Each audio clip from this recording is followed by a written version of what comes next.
मेहनत से क्या चीज़ संभव नहीं है। मेहनत से हर चीज़ हासिल करी जा सकती है।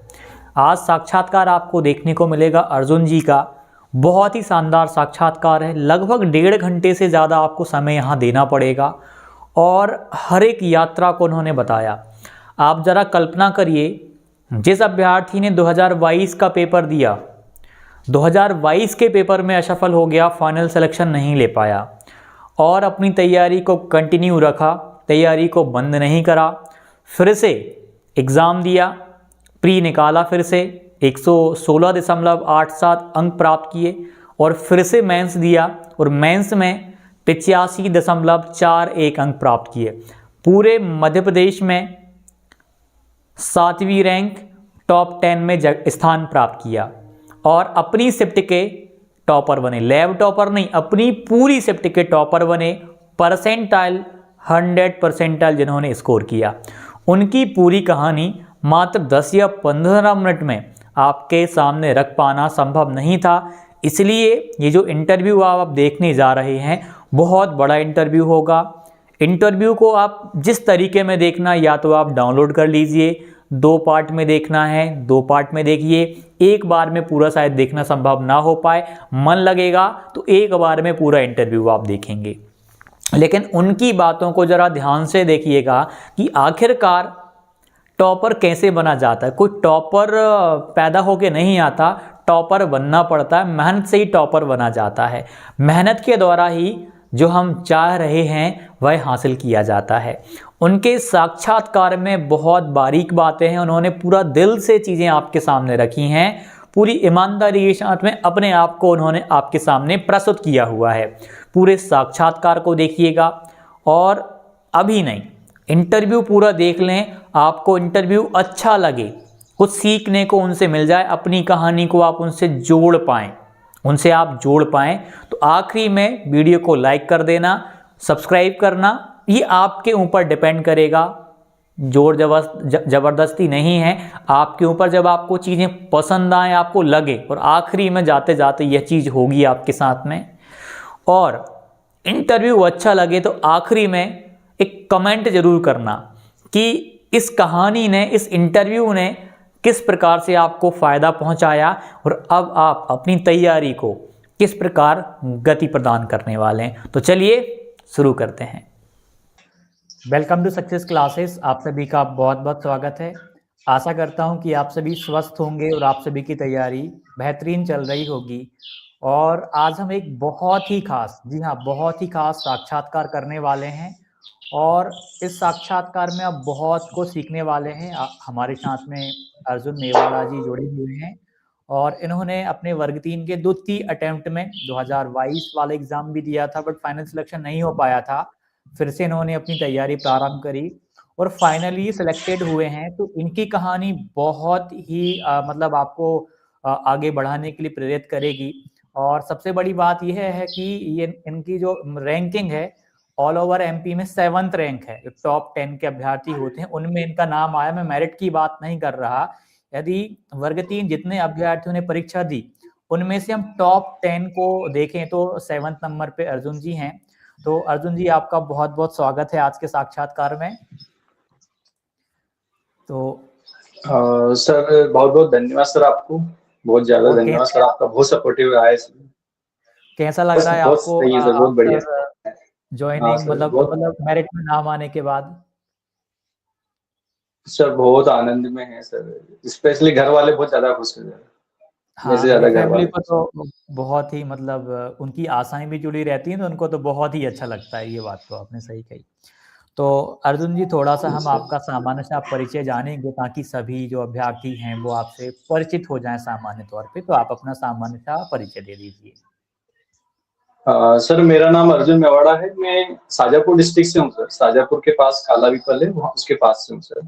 पास में गाँव अच्छा, में घिसाया नहीं, वहाँ से बिलोंग हाँ, करता हूँ। बिल्कुल।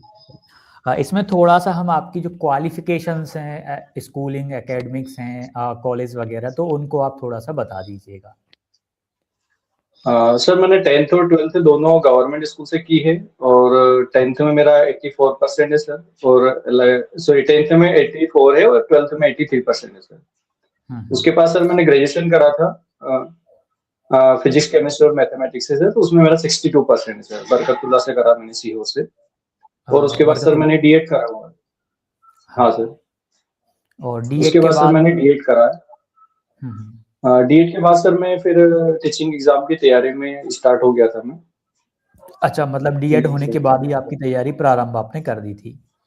हाँ सर, उसके बाद करी थी, डीएड के बाद करी थी तैयारी। बिल्कुल, बिल्कुल। यस हाँ, सर। काफ़ी अभ्यर्थी क्या रहता है कि मतलब उनके साथ क्या रहता है कि जब डीएड में एडमिशन लेते हैं वो अपनी तभी आज मतलब इतने अवेयर अब हो गए हैं कि डीएड चल रहा होता है और अपनी तैयारी भी चल रही होती है उनकी तो। सर मेरे को इतना टाइम लगने का सबसे बड़ा कारण रहा सर अवेयरनेस। मेरे को बहुत लंबे टाइम तक चीज़ों के बारे में पता ही नहीं था। हाँ, तो हाँ। कहीं न कहीं सबसे बड़ा कारण है मेरा वो कि टाइम लगने का सर।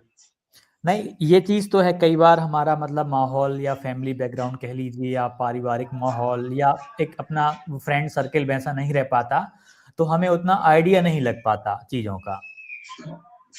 Yes sir. सर मेरा जानकारी। थोड़ा-सा ये रहा था कि मैं 12th के जस्ट बाद स्कूल में पढ़ाना स्टार्ट हो गया था। तो हाँ, हाँ। वहाँ से फिर मेरे को एक्सप्लोर होना बंद हो गया कि मेरा सुबह से स्कूल था 10 से 4 तक, उसके बाद मैं घर आ जाता। तो गाँव पे रहता था सर, तो वहाँ पे ज़्यादा मेरे को चीज़ें समझ नहीं पड़ रही थी कि एक्चुअल में क्या करना है।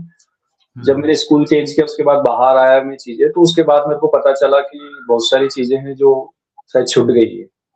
नहीं, सही बात है। तो अच्छा, अर्जुन जी, आपने अभी मतलब अपनी जो गवर्नमेंट जॉब की तैयारी की जो यात्रा है, वो कब से आपने प्रारंभ करी?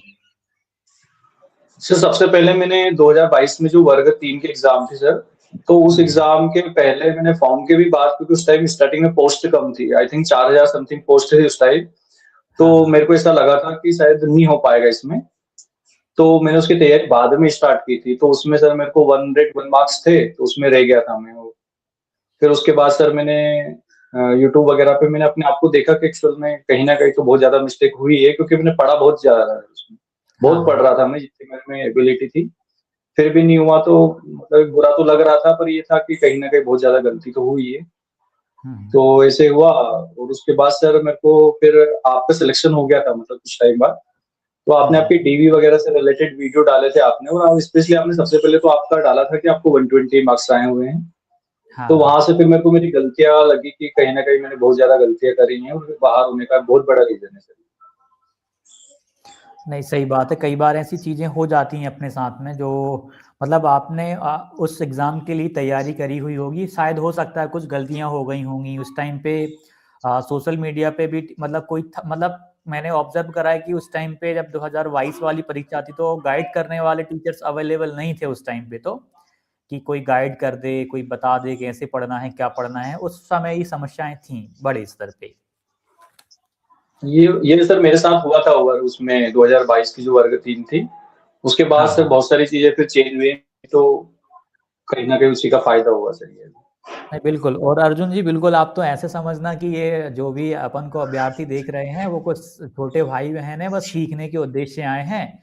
तो उनको बिल्कुल हृदय की गहराइयों से अपन को समझाना है और वो बिल्कुल जज नहीं करेंगे कि ये आप कैसे बोल रहे हैं, मैं कैसे बोल रहा हूँ। मतलब बिल्कुल छोटे भाई-बहन हैं, अपन को तो ये लेके चलना है, क्योंकि यदि ये चीज़ें अपन लेके चलेंगे तो अपन बहुत अच्छे से उनको यस सर। समझा पाएँगे।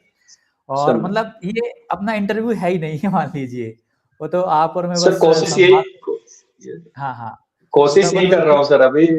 हाँ, हाँ, बिल्कुल यही करना है अपन को। अपन तो ये मान रहे हैं कि अपन दोनों संवाद कर रहे हैं और इस संवाद में कुछ छोटे भाई-बहन होंगे जिनको आगे अध्ययन करना है, बस वो सीख रहे ही होंगे कुछ ना कुछ, छुप-छुप के वीडियो देख रहे हैं हाँ। वो, सीख रहे हैं। सर मैं किसी को सिखा तो नहीं सकता, बस ये है कि सर कि ये सोच के आपके साथ बात कर रहा हूँ कि मेरे बस अनुभव आपको शेयर कर रहा हूँ, क्योंकि इतना हाँ, तो मैं हाँ। अपने आप को काबिल नहीं समझता सर कि मैं कुछ किसी को सिखा सकूँ। हाँ, हाँ। क्योंकि मैं बहुत कुछ सीखा हूँ सर आपसे, तो बस वो अनुभव ही बता रहा हूँ सर मैं, और कुछ नहीं, नहीं, ये मतलब अनुभव अब अधिकतर अभ्यर्थी अनुभव ही जानना चाहते हैं। सबसे बड़ी बात आपके साथ क्या है कि इस बार काफ़ी यस अभ्यर्थी सर। असफल हुए हैं इस बार की परीक्षा में भी और शायद 22 वाली में भी नहीं हो पाया था। इस बार उनका यस सिलेक्शन सर। नहीं हो पाया और आपके साथ भी मतलब जो आपने जो चीज़ 2022 में फ़ील करी और 2023 में जब रिज़ल्ट आया, भर्ती प्रक्रिया हुई, 22 में आ गया था। तब आपका नहीं हो यस सर। पाया था, तो आपने जो चीज़ें फ़ील करी यस हुई सर। होंगी, वैसा फ़ीलिंग अभी काफ़ी अभ्यर्थी कर रहे होंगे। और कहीं ना कहीं प्रेरणा ले रहे होंगे आगे बढ़ने के लिए कि चलो एक बार और प्रयास करते हैं, क्या पता अगली बार हो जाए। क्योंकि सर कहीं न कहीं वर्ग 3 में जो 2022 का रिजल्ट आया था, उससे मेरे को हाँ बुरा इसलिए भी बहुत ज़्यादा लग रहा था कि उस टाइम पोस्ट बहुत ज़्यादा थी और हाँ इतनी हाँ। ज़्यादा पोस्ट होने के बाद भी अगर सिलेक्शन नहीं हो पा रहा है, तो मेरे को ऐसा लग रहा था कि मेरा जो स्तर है वो बहुत नीचे है। मतलब अगर मेरे को सिलेक्शन चाहिए तो उसके हिसाब से अगर इतनी सारी पोस्ट में सिलेक्शन नहीं हो पा रहा है, तो हाँ सिलेक्शन के लिए मतलब उसकी दौड़ में बहुत ज़्यादा पीछे हूँ मैं अभी।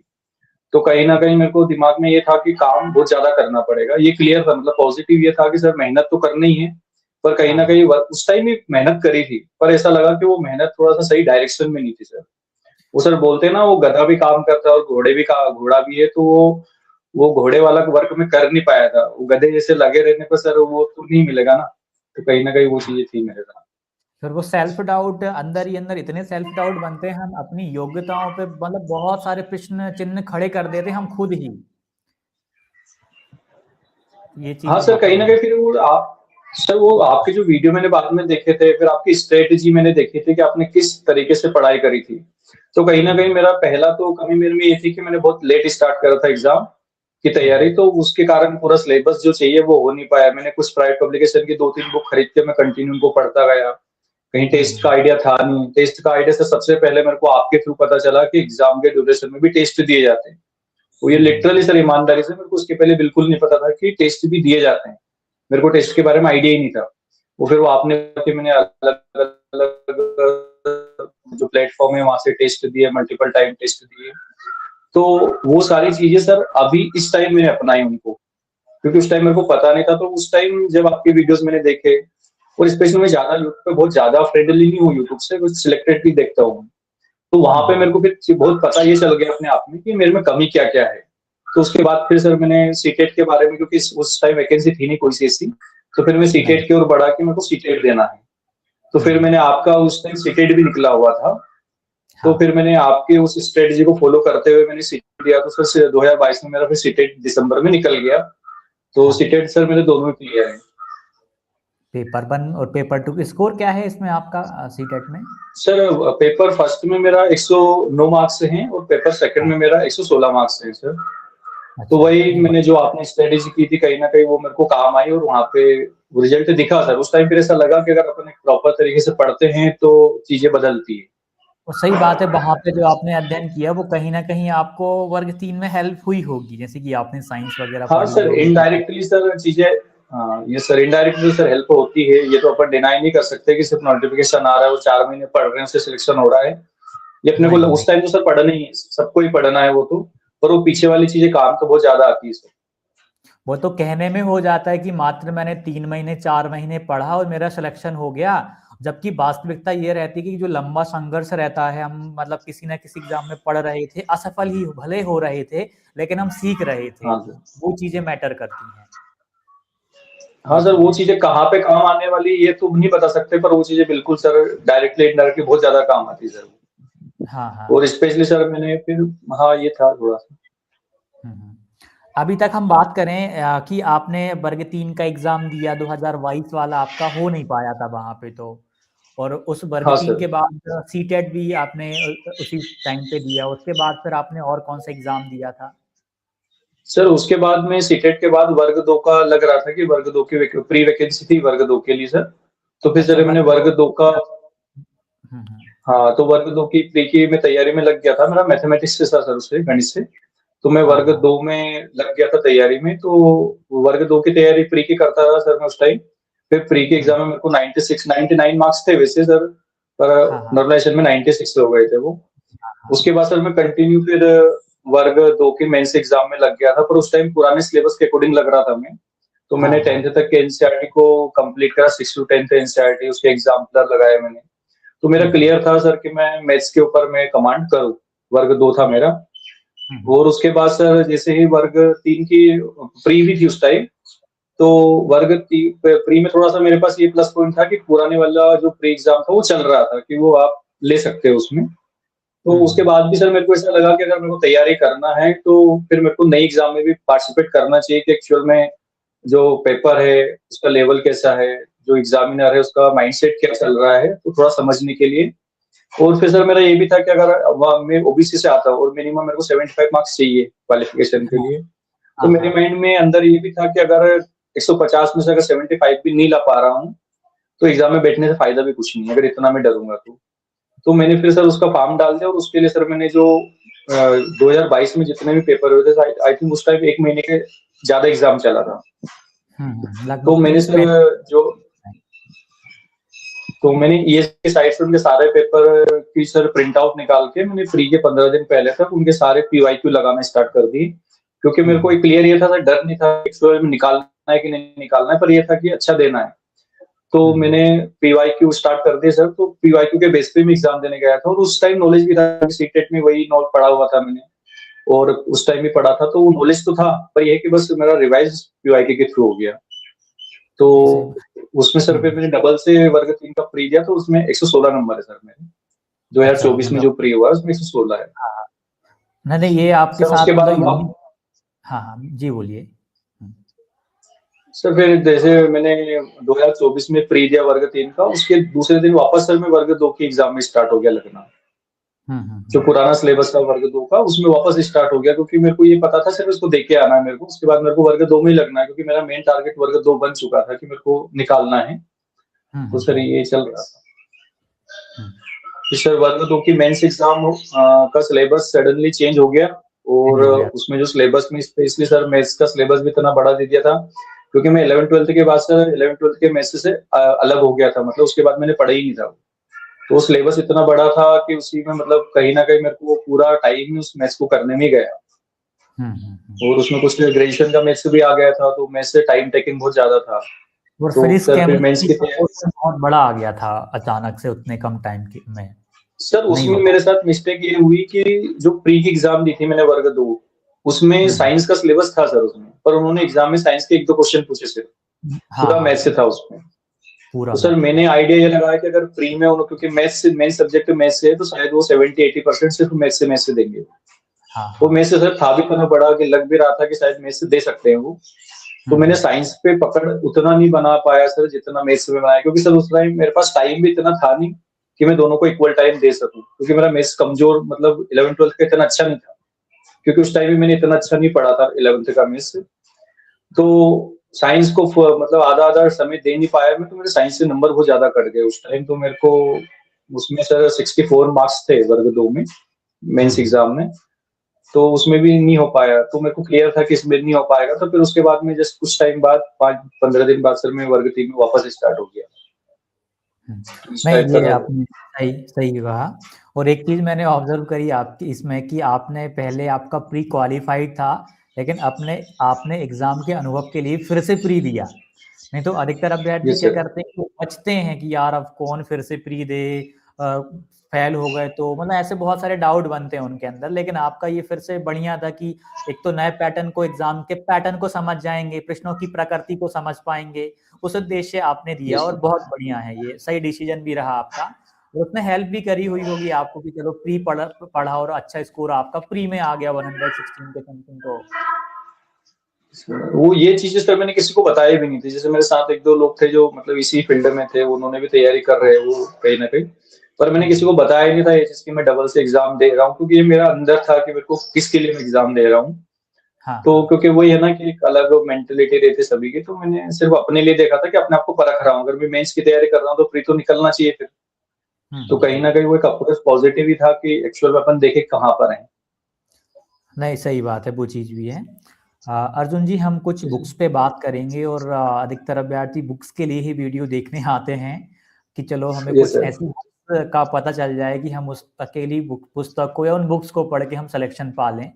और जरूरी भी है, क्योंकि विदाउट रीडिंग कुछ संभव नहीं है। क्योंकि यदि हम केवल मात्र वीडियो देख रहे हैं तो मतलब हम मेहनत नहीं कर रहे, कोई हमारे लिए दूसरा मेहनत कर रहा है, और दूसरे की मेहनत से शायद सिलेक्शन नहीं हो पाता, खुद को भी मेहनत करनी पड़ती है।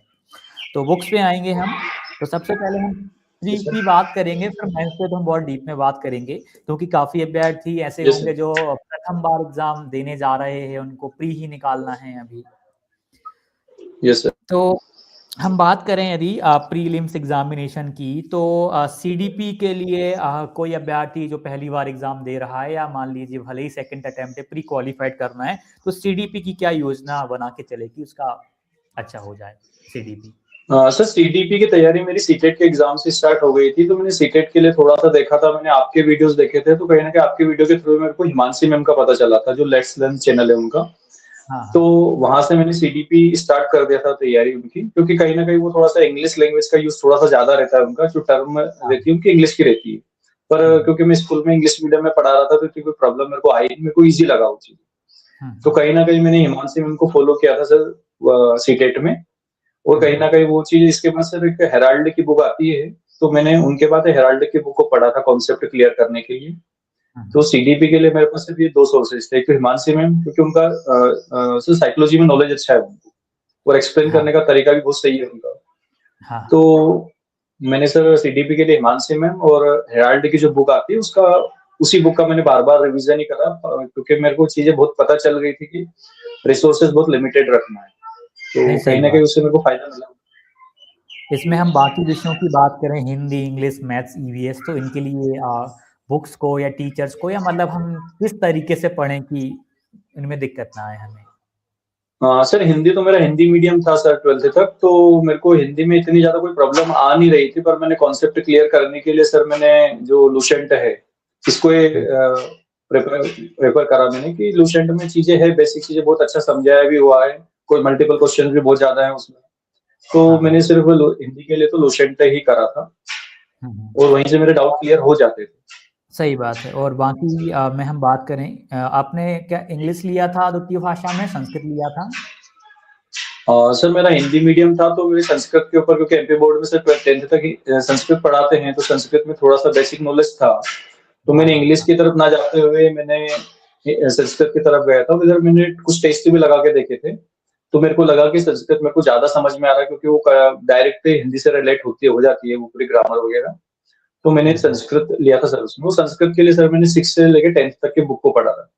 वो 10th की हम्म। बुक को पढ़ने का सर कारण था कि मेरे को मेंस की भी तैयारी करना, क्योंकि उस टाइम सिलेबस का पता नहीं था।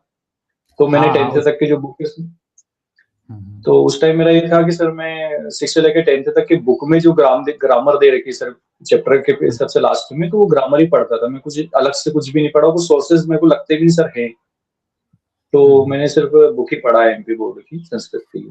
हाँ, नहीं, सही बात है। और यदि हम इसमें बात करें अब आगे, तो चलिए, संस्कृत आपने लिया हुआ था क्योंकि उस टाइम पे तो वो तो सिलेबस जब आया तब पता चला कि मेंस का पैटर्न ये हो गया है। सही बात ये है। सर। यदि हम बात करें मैथ्स, तो आप पढ़ा रहे थे, आप क्या आप मैथ्स ही वैसे ही पढ़ा रहे थे या कोई दूसरा हाँ स्कूल सर, में? मेरा स्कूल में मैथ्स ही था, तो मैं स्कूल में क्या, जब से मैं स्टार्ट करा था तो मैं 6th 7th का मैथ्स से स्टार्ट हुआ था मेरा। तो मैंने हाँ 6th हाँ। 7th का होते मेरा जैसे वहाँ पे प्रमोशन होता गया, तो मैं 10th तक का मैथ्स पढ़ा रहा था सीबीएसई में। तो मेरे को हम्म। मैथ्स का बहुत अच्छे से आइडिया था, स्पेशली एनसीईआरटी मैथ्स का। तो मैं 6 से लेकर 10th तक का मैथ्स मेरा था। तो उसके साथ सर मैं वहाँ पे सीबीएसई था, तो वहाँ पे एग्जाम्पलर के क्वेश्चंस भी करवाता था, आरडी शर्मा क्वेश्चंस भी करवाता था। और हाँ मेरा हाँ। वर्ग 2 में भी मैथ्स है, तो मैंने उस पे बहुत ज्यादा ही मेहनत करी थी, पर्सनली बहुत ज्यादा मेहनत करी थी उसके ऊपर मैंने, कि मैथ्स से हम्म। अगर एनसीईआरटी से रिलेटेड अगर कोई चीज मिल रही है तो मेरे को एक्सप्लोर करना है उसको। तो तो मैथ्स मैथ्स के लिए तो आपका, सर मतलब दिक्कत मैथ्स है। आपका रेडी था, यदि कोई करना चाहे तो एनसीईआरटी की तरफ झुकना चाहिए अभ्यर्थी को तो? सर स्पेशली टीचिंग में तो आपको एनसीईआरटी तरफ जाना ही पड़ेगा सर, स्पेशली टीचिंग में जाना पड़ेगा, क्योंकि अगर हम सिलेबस देखें तो syllabus line to line sir NCERT से है। अगर कोई एनसीईआरटी किसी ने पढ़ा हो तो उसको समझ में आ जाएगा कि सिलेबस पूरा एनसीईआरटी से है। कट कॉपी पेस्ट किया गया है वहां से। पर सर ये चीजें मैंने देखा कि सिलेबस समझ कौन सकता है एनसीईआरटी से है या नहीं, जिसने एनसीईआरटी पढ़ी हुई है। अगर जिसने एनसीईआरटी थोड़ी बहुत भी पढ़ी है कि, तो उसको पता कैसे चलेगा कि एनसीईआरटी से है या नहीं है? जिसने पढ़ा है उसको हाँ, क्लियर पता है कि एनसीईआरटी से कॉपी पेस्ट है। सही बात है, ये बात भी है। यदि हम मैथ के लिए तो अभ्यर्थी प्री के लिए भी इसको करें, मेंस के लिए भी एनसीईआरटी ही करेंगे। यदि हम नहीं सर, अगर कोई ईवीएस। मैथ्स के लिए पढ़ना सर हाँ 1 सेकेंड थोड़ा सा, जैसे अगर मैथ्स के लिए अगर कोई पढ़ना चाहे स्पेशली, क्योंकि जो कॉम्पिटिटिव लेवल है ना सर, उसका मैथ्स थोड़ा सा अलग हटके आता है। जैसे अभी अगर मैं मेंस या प्री की बात करूँ, तो यहाँ पे समझने वाले क्वेश्चन है, आपके कॉन्सेप्ट वाले क्वेश्चन है, वो पूरा बुक से रिलेटेड है वो सर। तो मेरे को ऐसा लगता है कि मैथ्स के लिए वो सर जो आपने कुछ वीडियोस बनाए हुए हैं वन शॉट टाइप जो चैप्टर वाइज, उनको भी कर सकता है। जो मैथ्स वो बैकग्राउंड से नहीं है उनके लिए वो मेंस के लिए बहुत ज़्यादा हेल्पफुल रहेंगी। प्री में तो क्या कि उसका थोड़ा-सा लेवल ज़्यादा रखा हुआ है, क्योंकि आर.डी. शर्मा वगैरह भी करवाई हुई हैं वहाँ पे। तो पर सर जैसे समय आ रहा है तो समय के हिसाब से मेरे को लगता है कि लेवल शायद बढ़ सकता है, तो क्यों ना अगर वो सर उस लेवल का करेंगे ना तो बेसिक वो अपने आप बना लेंगे। हाँ, हाँ, वो चीज़ भी है, सही बात है।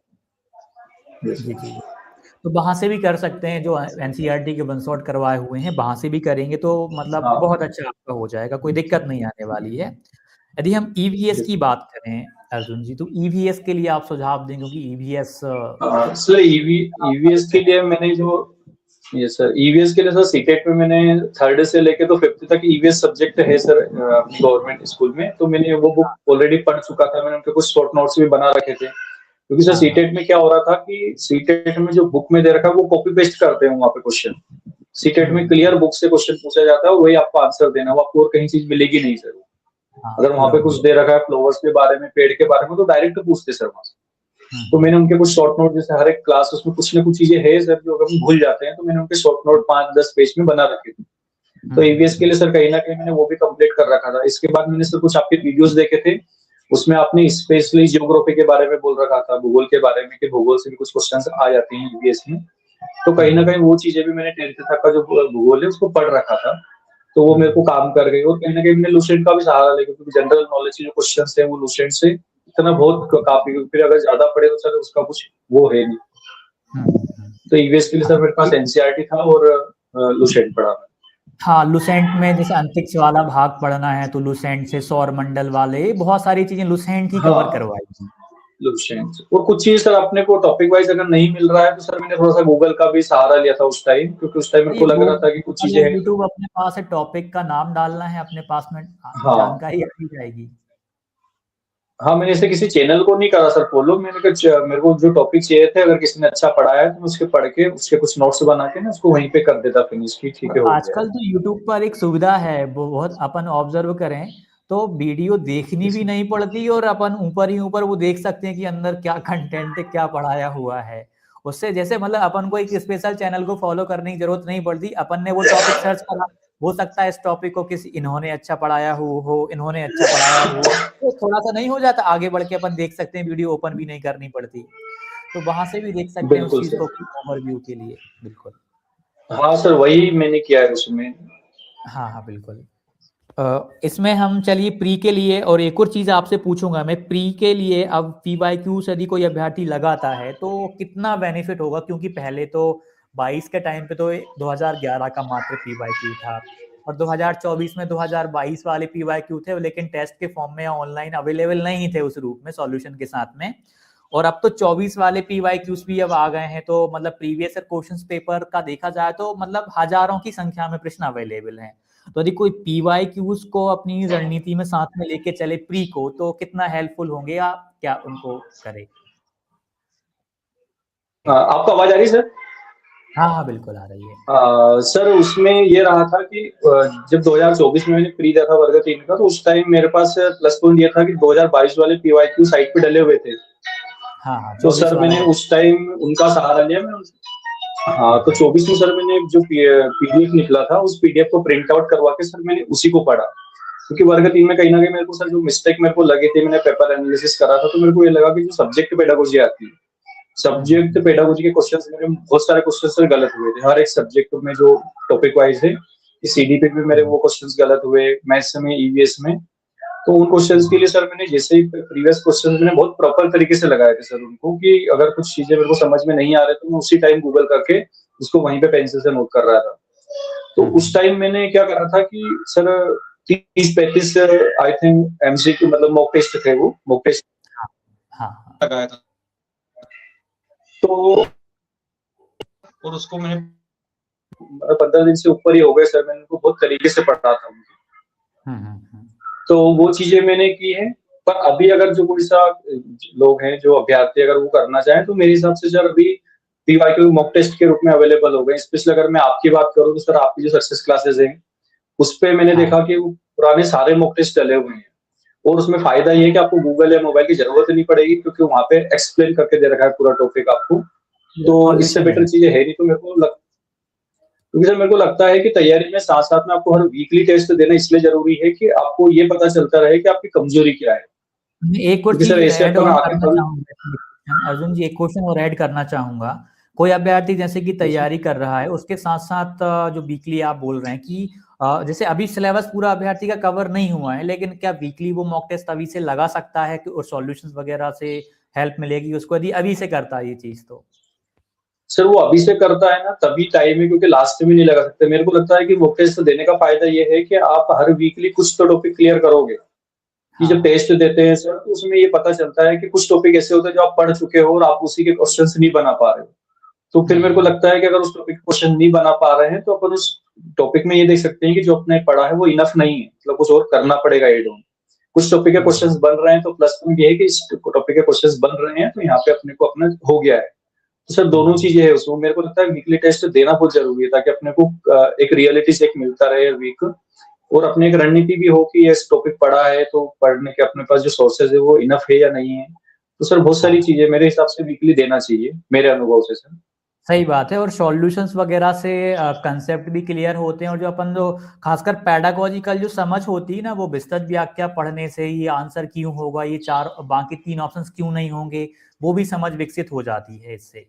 और अब तो पीवाईक्यूज इतने सारे अवेलेबल हैं यदि कोई एक बार ही सिलेबस करने के बाद में यदि पीवाईक्यूज लगा ले तो मुझे नहीं लगता कि 110 115 से कम किसी के प्री में आने वाले हैं।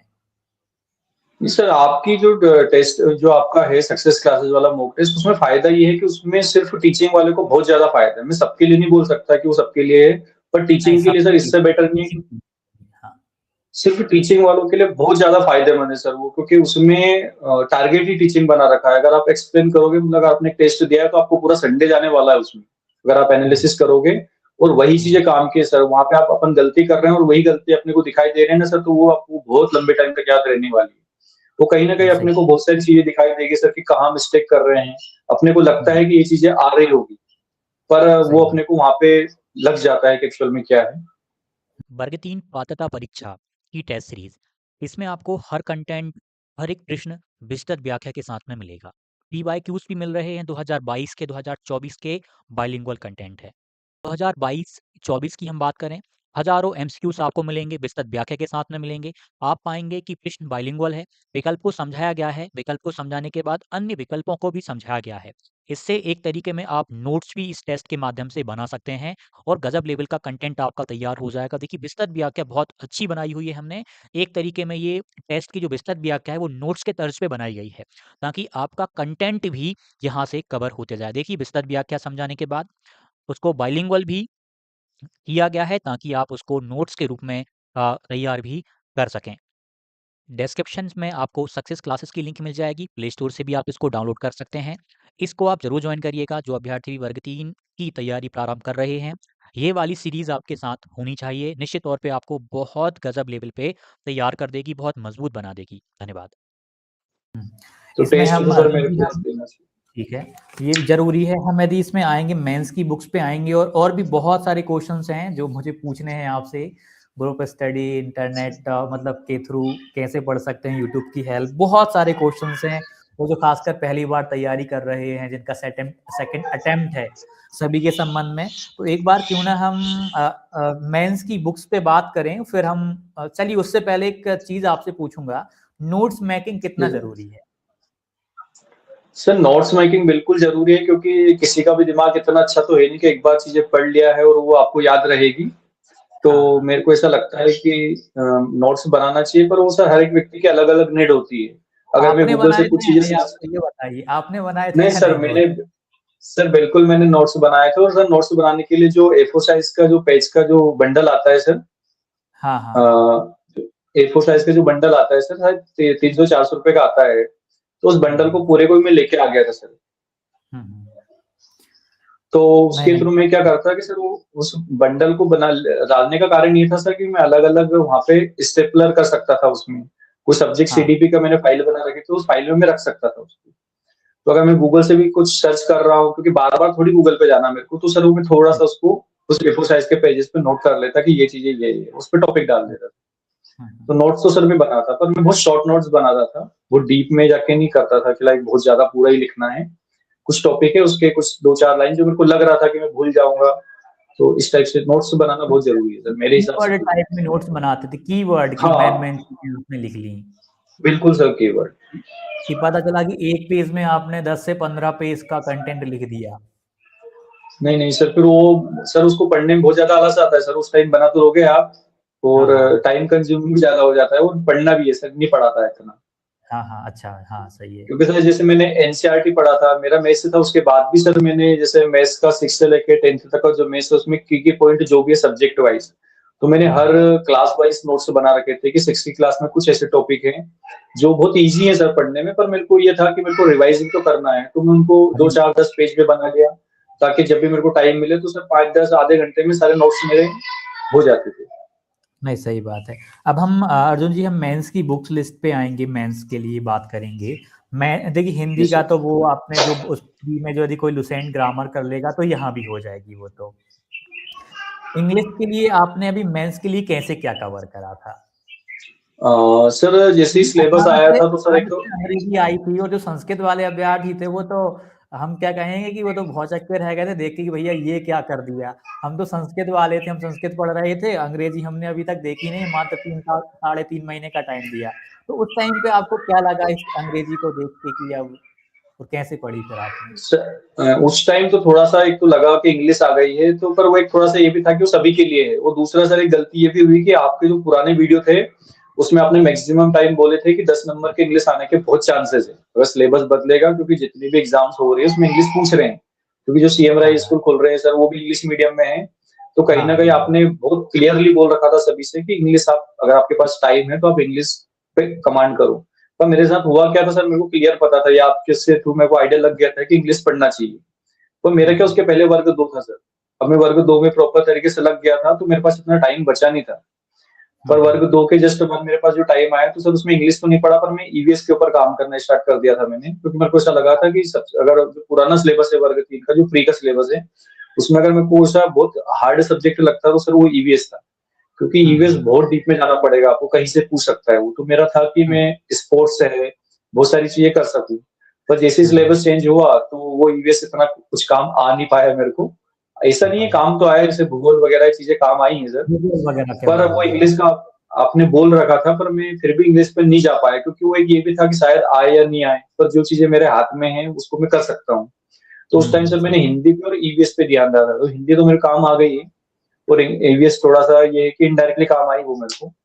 और सर इंग्लिश का सर ऐसा है कि मैंने आपके टेस्ट देना स्टार्ट कर दिए थे, क्योंकि मेरे को मैं आपके वीडियो कंटिन्यू देखता था, वीकली आपके वीडियो आते थे और वीकली मैं आपके वीडियो कंटिन्यू देखता था सर, क्योंकि मैं बहुत पहले से जुड़ा हूँ आपसे। तो मैंने मॉक टेस्ट दिया, उसमें सर मैंने स्टार्टिंग के 3 मॉक टेस्ट दिए, उसमें मेरे को ये उसके पहले इंग्लिश जैसे सिलेबस आया मैंने इंग्लिश पढ़ना स्टार्ट कर दिया। कोई यूट्यूब पे पढ़ने सर से है पहले उससे आपने मॉक टेस्ट लगाए थे? हाँ सर, मैंने जैसे पढ़ना तो स्टार्ट जैसे सिलेबस आया उसके दूसरे दिन से सर, शाम के टाइम सिलेबस आया था वर्ग 3 का जो न्यू सिलेबस है, वो समथिंग 5 या 6 बजे समथिंग आया था मेरे को जहाँ तक ध्यान है। तो उसके बाद सुबह से सर मैंने बुक्स वगैरह अरेंज करना स्टार्ट कर दिया, और पढ़ना तो स्टार्ट कर दिया था, पर उसके 1-2 दिन बाद आपका टेस्ट दिया था मैंने। तो टेस्ट सर 2-3 टेस्ट दिए, पहले टेस्ट में मेरे को पता है 67 मार्क्स आए थे सर मेरे, आई थिंक सबसे लोवेस्ट मार्क्स सर वही थे मेरे को 67 फर्स्ट टेस्ट में। 100 में से? हाँ हाँ, न्यू अच्छा न्यू सिलेबस है उसके बेस पे। अच्छा, जब आपने मतलब तैयारी अपनी शुरू करी थी और तभी आपने लगा के देखा कि चलो अपने आप को हाँ जांचते हैं क्यों करें अभी? नहीं, उसके बाद आपका जो टेस्ट आया था वो टेस्ट मैंने दिया था, तो उसमें मेरे को 67 मार्क्स आए थे, फिर इंग्लिश में मेरे को शायद 7 या 8 मार्क्स थे। तो कहीं ना कहीं सर मैं इंग्लिश मीडियम में पढ़ा रहा था, तो जो समझ है इंग्लिश में कि एक्चुअल में क्वेश्चन में क्या पूछना चाह रहा है वो मैं बहुत अच्छे समझ पा रहा था कि एक्चुअल में क्या समझ पूछना चाह रहा है। तो सर मैंने कुछ यूट्यूब से किसी सर को मैंने लिया था जो एसएससी सीजीएल पढ़ाते हैं, तो मैंने उनके कुछ रिकॉर्डेड एक पूरी प्लेलिस्ट थी, इस प्लेलिस्ट में जो जो अपने टॉपिक थे, एक्चुअल में मैक्सिमम सारे टॉपिक थे उसमें ग्रामर के, तो उन वीडियोस को मैंने देखना स्टार्ट करा, और वहां से फिर मैंने सर वीकली टेस्ट देता, तो सर मेरे को 2-3 टेस्ट में समझ आ गया था कि मैं इंग्लिश पढ़ तो रहा हूँ, पर जिस लेवल पे वो इंग्लिश पूछ रहे हैं टेस्ट में, क्योंकि टेस्ट में सर हर बार कुछ ना कुछ ग्रामर अलग चेंज कर ही रहे हैं सर, हर टेस्ट में ग्रामर चेंज है सर, तो मेरे को ऐसा लग रहा था कि मैं इंग्लिश में इतना डीप नहीं जा सकता, क्योंकि सर और भी सब्जेक्ट हैं जिनको मेरे को करना है। सही बात तो है। इंग्लिश में मेरे को लग रहा था कि 8-9 नंबर आ जाएंगे, जो मेरा नॉर्मल जो चीज था छोड़ा मैंने बिल्कुल नहीं, पर मैं इतना डीप में नहीं गया। मेरे को लगा था कि मेरे को सर मैंने स्लॉट कर लिए थे कि मेरे को हिंदी 1 घंटा पढ़ना है, आधा या 1 घंटा मेरे को इंग्लिश पढ़ना है, और एक आधी घंटा मेरे को इंग्लिश पढ़ना है। वो इंग्लिश सिर्फ इसलिए पढ़ना है कि छोड़ना नहीं है, जितना कवर हो जाए ठीक है। वो इतने नंबर आ भी रहे थे सर, कहीं ना कहीं वो भी था एक माइंडसेट में कि 8-9 नंबर आ रहे हैं, तो मैंने जो नंबर प्लस किए थे कि कितने नंबर मेरे को एग्जाम में लाना है, तो उसमें मेरे को सेटिस्फाई था इंग्लिश में, कितने आ जाए बहुत है, क्योंकि अदर सब्जेक्ट में मेरे को कमांड करना है। अच्छा, आपने तो कुछ इंग्लिश टारगेट का तो सेट कर रखा था कि इतना इतने स्कोर मुझे इस विषय में लाना है? सर अगर मैंने सबसे ज्यादा नंबर काटे थे तो उस इंग्लिश में काटे थे। इंग्लिश में सर मैंने 5 या 6 नंबर काट के चल रहा था कि इतने नंबर मेरे को मिनिमम 5 नंबर इंग्लिश में कटेंगे। उसके बाद सर मेरा हिंदी में था, तो सर हिंदी में मैंने 2-3 नंबर काट के, सर अगर आपसे पहली बार बोल रहा हूँ, मेरे साथ एक सर पढ़ रहे थे, उनके बारे में आपको बताऊंगा। मेरे माइंड में क्लियर था सर 85 नंबर लाना, क्योंकि सर मेरा मैथ्स अच्छा था, तो मैंने सब सब्जेक्ट में 2-2 3-3 नंबर काट के टोटल 15 नंबर काटे थे मैंने, कि मेरे को मेरा टारगेट था। सब ये किसी को नहीं बताया सर मैंने अभी तक, शायद आपको ही बता रहा हूँ मैं, पर ये चीजें मैंने बताया नहीं थी, पर मेरा था, क्योंकि मेरे को 85 नंबर लाने, और कहीं ना कहीं वो जो अफर्मेशन है शायद वो अंदर ही अंदर सर काम कर गई। तो इंग्लिश के लिए तो सर मैं बहुत ज्यादा सीरियस नहीं होने का रीजन ये था सर कि टाइम का भी इशू था, क्योंकि टाइम कम था, सिलेबस बहुत ज्यादा था सर, मेरे को उस टाइम लगा। तो क्यों ना अपने प्लस पॉइंट के ऊपर ज्यादा काम करे जाए। हाँ सर, अगर अभी की बात करें कि अभी जो लोग काम कर रहे हैं या पढ़ रहे हैं, तो उनको तो इंग्लिश पे बिल्कुल सर 1-2 घंटे देना चाहिए। वो सर प्रैक्टिस से आ जाता है, चाहिए ऐसा नहीं है, आ जाती है। और इंग्लिश के लिए मैं सच बता रहा हूँ, मैंने मतलब वो अपना प्री होने के बाद इतना जरूर बोला था कि कुछ मत करो, बस 1 घंटे पढ़ते रहो। यदि नहीं आई, यदि इंग्लिश नहीं पूछी गई तो कोई नुकसान नहीं है, यदि आ गई तो फायदे ही फायदे हैं। नहीं सर, इंग्लिश का कहीं ना कहीं वो था ना कि जो प्राइमरी स्कूल है उसमें इंग्लिश सब्जेक्ट है, तो वर्ग 3 वालों को इंग्लिश पढ़ाना पड़ेगा, तो इंग्लिश तो वो पूछेंगे, मेरे माइंड में भी था, पर वो वर्ग 2 के कारण मैं उस टाइम नहीं पढ़ पाया था। हाँ नहीं, यदि आप केवल वर्ग 3 पे फोकस करते तो निश्चित तौर पे आप पढ़ने लगते एक आध घंटा तो उसको। बिल्कुल। हाँ बिल्कुल सर, पढ़ता। हम बात करें मैथ्स के लिए कैसे करें, क्योंकि मैथ्स इसके लिए स्पेशल इसलिए पूछ रहा हूँ क्योंकि बहुत सारे अभ्यर्थी आर्ट्स वाले होंगे, बायोलॉजी वाले होंगे, कॉमर्स वाले होंगे, मैथ्स वाले कर लेंगे, बट इनको भी अब पढ़नी पड़ेगी 10th लेवल तक की और अच्छे स्तर की। तो मैथ्स कैसे कवर करेंगे? सर मैथ्स का आपको मैंने पहले बताया कि मैं मैथ्स स्टूडेंट हूँ, तो जैसे मैंने मैथ्स का सबसे पहले सिलेबस देखा कि मैथ्स का सिलेबस, अगर सिलेबस में देखे सर बहुत लंबा लगेगा, बहुत लंबा सिलेबस दे रखा उन्होंने। पर अगर मैंने ध्यान से देखा तो सिलेबस उन्होंने 6th क्लास दे रखा, फिर 7th क्लास दे रखा, फिर 8th क्लास, 9th 10th, तो उन्होंने एनसीईआरटी के टॉपिक्स जो हैं उनको कॉपी पेस्ट कर रखा है उन्होंने, पूरा कॉपी पेस्ट है एनसीईआरटी वाला। तो सर मैथ्स की तरफ से मैं बहुत फ्री हो गया कि जो जो टॉपिक्स मैंने पढ़े हुए हैं सारे टॉपिक्स सिलेबस में हैं। तो सिलेबस में ऐसा कोई सा भी टॉपिक नहीं था कि जो सिलेबस में नहीं है। तो सर ईमानदारी से मैंने मैथ्स से हाथ नहीं लगाया वर्ग 3 में, मेंस में। हाँ टेस्ट प्रॉपर देता था, टेस्ट में अगर एक आध दो क्वेश्चन स्टार्टिंग में, एक दो क्वेश्चन मतलब 18 से कम नंबर तो नहीं आए मेरे को मैथ्स में। एक आध क्वेश्चन गलत होता मेरी समझ के कारण कि पूछना क्या चाह रहा है, और थ्योरी में मैंने गलत आंसर दे दिया। तो उनके ऊपर जरूर मैंने काम करा कि कुछ टॉपिक नए आ गए जो मैं शायद मेरा बहुत अच्छे से कवर नहीं है, तो मैंने उनके ऊपर बिल्कुल फोकस करा। ऐसा टेकिंग टू ग्रांटेड नहीं लिया, क्योंकि सर मैथ्स मेरा प्लस पॉइंट था। अगर मैथ्स में मैं पीछे चला गया तो फिर कहाँ पे आगे जाऊंगा। तो मैथ्स के लिए तो सर प्रॉपर मैं रेडी था पहले से। तो मैथ्स के लिए यदि कोई अभ्यर्थी 6 to 10 पहले एनसीईआरटी कवर कर सकता है क्या? काम बन सर जाएगा? जो अगर मैथ्स बैकग्राउंड से नहीं है, मेरे को ऐसा लगता है कि उनको यूट्यूब का थोड़ा सहारा लेना चाहिए। जैसे आपने करा रखा है 6 से लेके 10th तक का जो मैथ्स, तो मेरे को लगता है कि आपने जैसे चैप्टर वाइज करा रखा है, तो बच्चों को पहले वो एक बार देख ले वन शॉट, उसके बाद वो बुक पे तो जाना पड़ेगा, क्योंकि वीडियो का सर बहुत ज्यादा लंबे टाइम तक दिमाग में नहीं रह सकता है। तो आप अगर एक बार वन शॉट देखोगे, उसके बाद उस टॉपिक को पढ़ोगे, तो आपको बहुत अच्छा भी लगेगा कि हाँ ये चीज अपन ने खुद से करी है, और आपको और भी नई चीज मिलेगी। क्योंकि कोई भी यूट्यूबर है वो पूरा डीप में तो जा नहीं सकता है, क्योंकि सबका एक अलग अलग जोन है सर, मेरे को ऐसा लगता है। तो हम वो कर सकते हैं कि उसका वन शॉट देखा, उसके बाद हम बुक पढ़ेंगे, तो अपने को एक्स्ट्रा ही चीजें मिलेगी, और उस सामने वाले का दिमाग भी लगेगा कि हाँ यार इन्होंने इस डायमेंशन से पढ़ा है, तो अपन ये पढ़ लें। नहीं, ये बात तो आपने सही कही। मैथ्स विषय में यदि हम ये कहें किसी से भी कि आप एनसीईआरटी पढ़ लीजिए, तो ये सही नहीं हो पाएगा, क्योंकि मैथ्स में तो किसी न किसी टीचर को फॉलो करना पड़ेगा। भले यूट्यूब पे करिए, कैसे भी करिए, यदि क्योंकि बिना टीचर के मैथ्स हेल्प नहीं कर, कोई मैथ्स बैकग्राउंड का होगा और उसने एनसीईआरटी बहुत पहले पढ़ी थी, एमपी बोर्ड से पढ़ा है तो एमपी बोर्ड की किताबें पढ़ी थी, फिर भी उसे मैथ्स शायद किसी न किसी टीचर के माध्यम से पढ़ लेना चाहिए एक बार। सर एमपी बोर्ड में जो पुरानी बुक थी और अभी बुक है जो एनसीईआरटी, इनमें कुछ तो अंतर है सर, क्योंकि एमपी बोर्ड में बहुत सारी चीजें आई थिंक छोड़ दी थी अपन ने। हाँ हाँ तो मेरे को लगता है कि किसी टीचर की जरूरत तो पड़ेगी जो नॉन मतलब मैंने ही सर कुछ टॉपिक है जो मेरे को थोड़ा सा ऐसा लगा कि जो समझ चाहिए वो नहीं बन पा रही है, तो उसके लिए मैंने टीचर का तो बिल्कुल सर करा है। नहीं, तो सर आपके मैंने साथ वर्ग मैथ 3 में में ऐसा रहा कि आप खुद सीबीएसई वाले बच्चों को 10th लेवल तक पढ़ा रहे थे, तो आपका तो बढ़िया रहा होगा। हाँ, मेथ्स से सर बिल्कुल सर उसमें तो मैं बोल सकता हूँ कि सर वो मेरा प्लस पॉइंट था वर्ग 3 की मेंस मतलब में आप कि तो मैथ्स से मेरे को हाथ लगा। मतलब आप तो एनसीईआरटी की दम पे और आरडी शर्मा जो पढ़ा रहे थे उसकी दम पे आपने कुछ नहीं पढ़ा और बिल्कुल अच्छा पेपर गया आपका, मतलब मैथ का वाला हाँ, पोर्शन। सर हम 2 लोग साथ में पढ़ रहे थे मेंस वर्ग 3 का, तो जो कौन? सर थे उनका मेथ्स बहुत एक धीरपाल सर थे मेरे साथ, हम दोनों साथ हाँ, में ही तैयारी करी हमने। तो उनका अच्छा। मेथ्स क्या मेथ्स में वो भी अच्छे थे पर वो एनसीईआरटी नहीं पढ़ा था उन्होंने पूरी, तो मैंने उनको आपके वीडियो रिकमेंड करे और वो आपके वीडियो देखते थे वहाँ पे। मेथ्स के लिए सिर्फ वो आपके वीडियो देखते थे क्योंकि हम टेस्ट के बाद एनालिसिस करते, तो कहीं न कहीं उनके मैथ्स के क्वेश्चन गलत होते हैं, तो मैं उनसे उन्होंने आपके वीडियो देखे हैं। तो स्पेशली हम 9th-10th में पढ़ा रहे थे, तो 9th-10th में उनको इतनी प्रॉब्लम नहीं थी क्योंकि उन्होंने 6-7-8 की एनसीईआरटी नहीं पढ़ी थी कभी भी। वो कहीं हाँ न कहीं हाँ, वो चीज़ें काम आ रही थी, तो फिर उन्होंने 8th 9th 10th के लिए सॉरी 6-7-8 के लिए आपके वीडियोज़ पूरे देखे उन्होंने। अच्छा, वहां से मतलब तो हेल्प हुई होगी।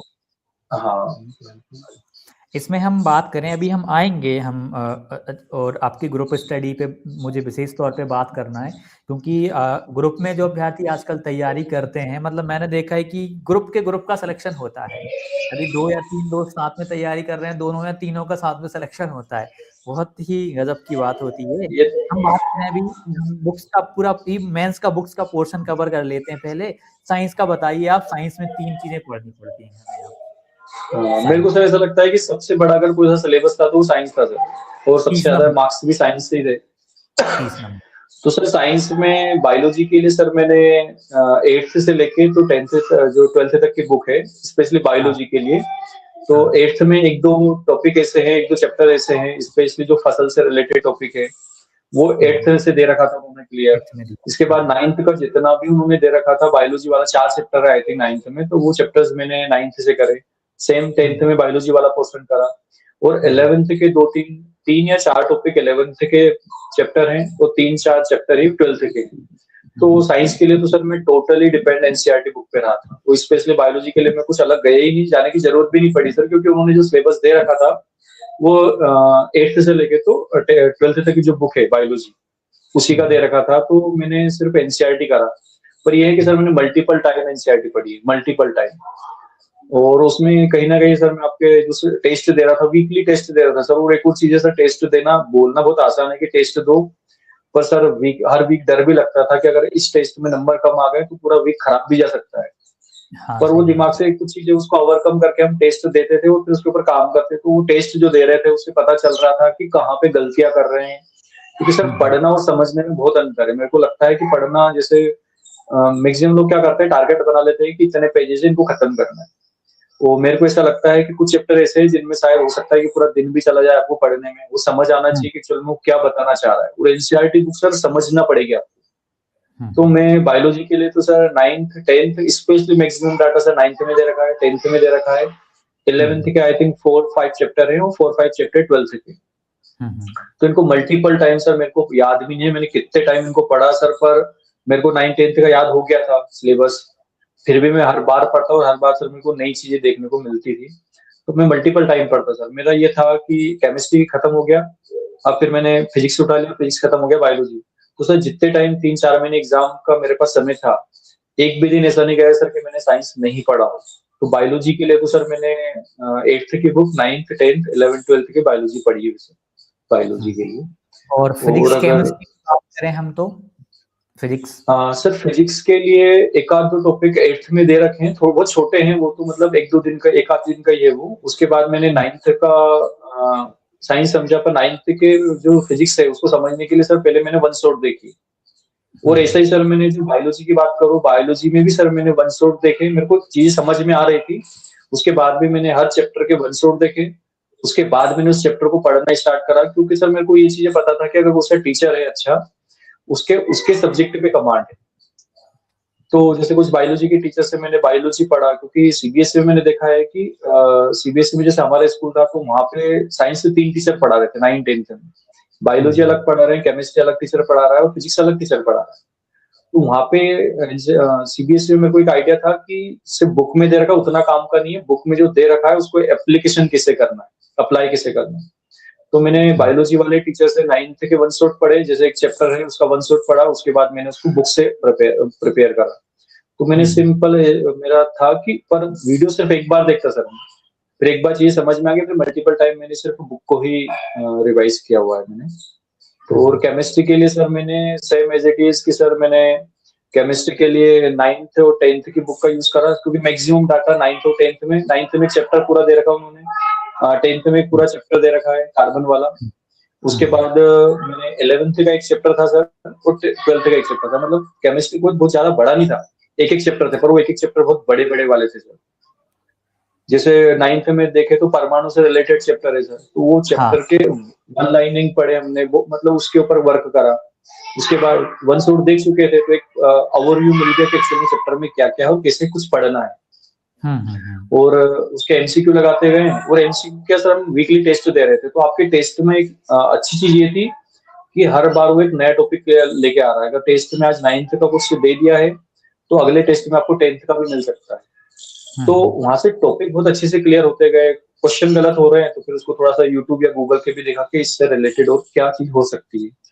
और स्पेशली अगर स्टूडेंट को दिक्कत आती है तो 11th और 12th की केमिस्ट्री में दिक्कत आई, क्योंकि 11th में उन्होंने बेंजीन वगैरह एरोमेटिक्स वगैरह दे रखे उन्होंने, तो उनको भी हमने मल्टीपल एक या दो बार में तो कुछ भी समझ नहीं आ रहा था उसमें कि एक्चुअल में याद कैसे रखे इसको। तो उसको जैसे मल्टीपल टाइम करते गए तो सर वो चीजें या तो रटाती गई या समझ में आती गई कि एक्चुअल में वो क्या पूछना चाह रहा है। और हम दो लोग साथ में थे तो हम दो लोग आपस में डिस्कस करते थे क्या उसमें, क्योंकि हर व्यक्ति का समझने का तरीका अलग है। सही चीजें मेरे को समझ में बहुत अच्छे से आ रही थी, तो कहीं वो जो धीरपाल सर थे उनको समझ में आ रही। तो सर वो भी मेरे साथ बहुत ईमानदार, अगर ईमानदारी की बात करूँ तो मैं उनसे सीखा हूँ कि ईमानदार होना होता क्या है। तो ये सारा सर, वो फिजिक्स के लिए भी सर, फिजिक्स के लिए स्पेशली सर हमने एक या दो बार वन शॉट देखे, क्योंकि फिजिक्स में थोड़ा चैलेंजिंग था कि एप्लीकेशन नहीं कर पा रहा था। तो फिजिक्स में मैंने वन शॉट एक या दो सर के देखे कि कहीं ना कहीं तो चीजें बहुत अच्छे समझ में आए। तो 9th का वन शॉट, उसके 9th में आई थिंक 4 चैप्टर है और 10th में भी 4 चैप्टर है। मैक्सिमम फिजिक्स से सर 9th और 10th का जो साइंस है उसमें दे रखी है, और 11th 12th में दे रखी है, और बहुत कम दे रखी है। 11th का एक चैप्टर है मेजरमेंट से रिलेटेड, तो वो चैप्टर तो मैंने एनसीईआरटी से पढ़ा था। बाकी मैंने 12th का जो फिजिक्स है और 11th का फिजिक्स है वो मैंने युगबोध की बुक से देखा था, क्योंकि वो लैंग्वेज समझ में आ रही थी। एनसीईआरटी के फिजिक्स की लैंग्वेज सर मेरे को थोड़ा सा जितना समझ में आना चाहिए था उतना नहीं आ पा रहा था, तो मैंने युगबोध की बुक का सहारा लिया था और उनके नोट्स बना लिए थे सर मैंने, क्योंकि 12th का जो फिजिक्स है 11th का फिजिक्स है बहुत कम था। तो मैंने उनके की नोट्स बना रखे थे और मल्टीपल टाइम उनको नोट्स को मैं रिवाइज कर रहा, क्योंकि बार बार बुक को लेके आऊंगा और कुछ टॉपिक पढ़ूंगा। तो साइंस का सर मेरा टोटली एनसीईआरटी बेस ही था। और आपके टेस्ट? नहीं, साइंस में मतलब एनसीईआरटी बहुत एक अच्छा खासा योगदान देती है, और टेस्ट में भी हमने एक चीज मतलब लेवल थोड़ा सा मेंटेन कर रखा था, एनसीईआरटी लेवल का कंटेंट जाता था। जी आप बोल रहे थे कुछ? एक और बता रहा था कि मैं जैसे आपने जो सेक्शनल टेस्ट डाल रखे थे, तो जैसे स्पीड मोशन से रिलेटेड आपका जो टेस्ट था, तो अगर वो चैप्टर पढ़ा है तो उसके बाद हम वो सेक्शनल टेस्ट पे जाते थे कि एक्चुअल में जो पढ़ा है वो काम का है कि नहीं काम का है, क्योंकि सर पढ़ना और उसको अगर क्वेश्चन बन रहे हैं तो वो समझा हुआ है। तो अगर उसे चैप्टर पढ़ लिया और आपके सेक्शनल टेस्ट लग रहे हैं कि हाँ नंबर आ रहे हैं उसमें, तो फिर लग रहा है कि हाँ ये टॉपिक में पढ़ चुका हूँ। इसके बाद में क्या करता कि अगर नहीं समझ में आ रहा तो उसको वापस पढ़ता, उसी टाइम पढ़ता, ऐसा नहीं कि उसको छोड़ दिया, नहीं। तो मैंने काम सिलेबस खत्म होने पे नहीं करा, मेरा सिंपल सा क्लियर था कि एक बार टॉपिक बहुत अच्छे से क्लियर होने चाहिए, अगर एक बार क्लियर हो गया तो फिर रिवीजन में दिक्कत नहीं आएगी मेरे को। तो सेक्शनल टेस्ट थे, चैप्टर वाइज चैप्टर वो पढ़ता, फिर सेक्शनल टेस्ट लगा था, अगर नहीं समझ में आ रहा तो वापस चैप्टर पे जाता। तो खत्म होने पे ध्यान ना देते हुए सर मैंने ध्यान दिया कि चीजें आना चाहिए। हाँ सही बात है। कुछ अभ्यर्थियों के साथ में मैंने ऑब्जर्व करा है, वो मॉक टेस्ट लगाना है, टेस्ट लगाना कब प्रारंभ करते हैं, जब उनका पूरा पाठ्यक्रम कवर हो जाता है। यही मेंटलिटी के साथ तैयारी शुरू करते हैं कि पहले हमारा पूरा सिलेबस हो जाए, सब कुछ पढ़ लें, उसके बाद टेस्ट लगाना शुरू करेंगे। तो आप बताइए ये गलती मतलब मानी जाएगी या समझदारी मानी जाएगी ये, और आपने क्या करा? सर अगर एनालिसिस नहीं करे तो टेस्ट देने से कोई फायदा है नहीं, क्योंकि मेरे साथ जैसे धीरपाल सर थे, उनका मैं बात कर रहा हूँ, तो उन्होंने 1-2 प्लेटफॉर्म पे वो टेस्ट देते थे वो। पर उस टेस्ट में मेरे को भी लगा कि क्योंकि सर अगर मेरा कंपटीशन था तो धीरपाल सर थे, मेरा मेन कंपटीशन थे, क्योंकि बहुत टैलेंटेड है सर वो। तो अगर इनको मैंने थोड़ा सा बीट कर दिया तो मेरा सिलेक्शन हो जाए। वो गेस्ट से सर, तो मैं नॉन गेस्ट से था, तो मेरे को नंबर तो क्लियर चाहिए ही थे, मेरे को तो ज्यादा नंबर चाहिए थे। हाँ हाँ तो एनालिसिस मेरे क्लियर था कि सर आपके जो टेस्ट है वो सिलेबस वाइज है, तो मैं उनको सर पूरा दिन ही चला जाता उस टेस्ट में, मैक्सिमम 3-4 2 घंटे से टेस्ट देते, 3-4 घंटे उसके एनालिसिस में लगता, और 1 घंटे सर हम थोड़ा सा बाहर जाते उस टेस्ट को डिस्कशन करने, तो हमारे बहुत टाइम जाता टेस्ट में। तो सर जो सेक्शनल टेस्ट की अगर बात करूँ, सिर्फ 10 क्वेश्चन है सेक्शनल टेस्ट में, वो 2-3 मिनट लगते, उसके बाद भी सर मेरा आधा घंटा जाता सेक्शनल टेस्ट में, क्योंकि वो अगर कुछ मेरे को एक आधी क्वेश्चन ऐसा है कि एक्सप्लेन में समझ गया मैं, उसके बाद में सर ये देखता है कि जहाँ से मैंने पढ़ा है वहाँ पे एक्चुअल में इसके बारे में दे रखा कि नहीं दे रखा, हाँ तो उस हाँ एनसीईआरटी की बुक में जाता है, वो सर पढ़ने के बाद ये समझ में आ जाता है कि ये बुक में कहाँ पर दे रखा है, तो मैं उसको वापस पढ़ता, फिर मुझको समझ में आता है कि यार इन्होंने दे तो रखा है पर मैं समझ ही नहीं पाया कि एक्चुअल में क्या चीज है, तो सेक्शनल टेस्ट में मेरे को टाइम लगता है। तो नहीं मेरे हिसाब से मतलब क्या बच्चों को ये मैं पहली बार सुन रहा हूँ कि 10 नंबर का मॉक टेस्ट लगाते थे, उसके विश्लेषण करने में आपको आधे घंटे का टाइम भी लगा है।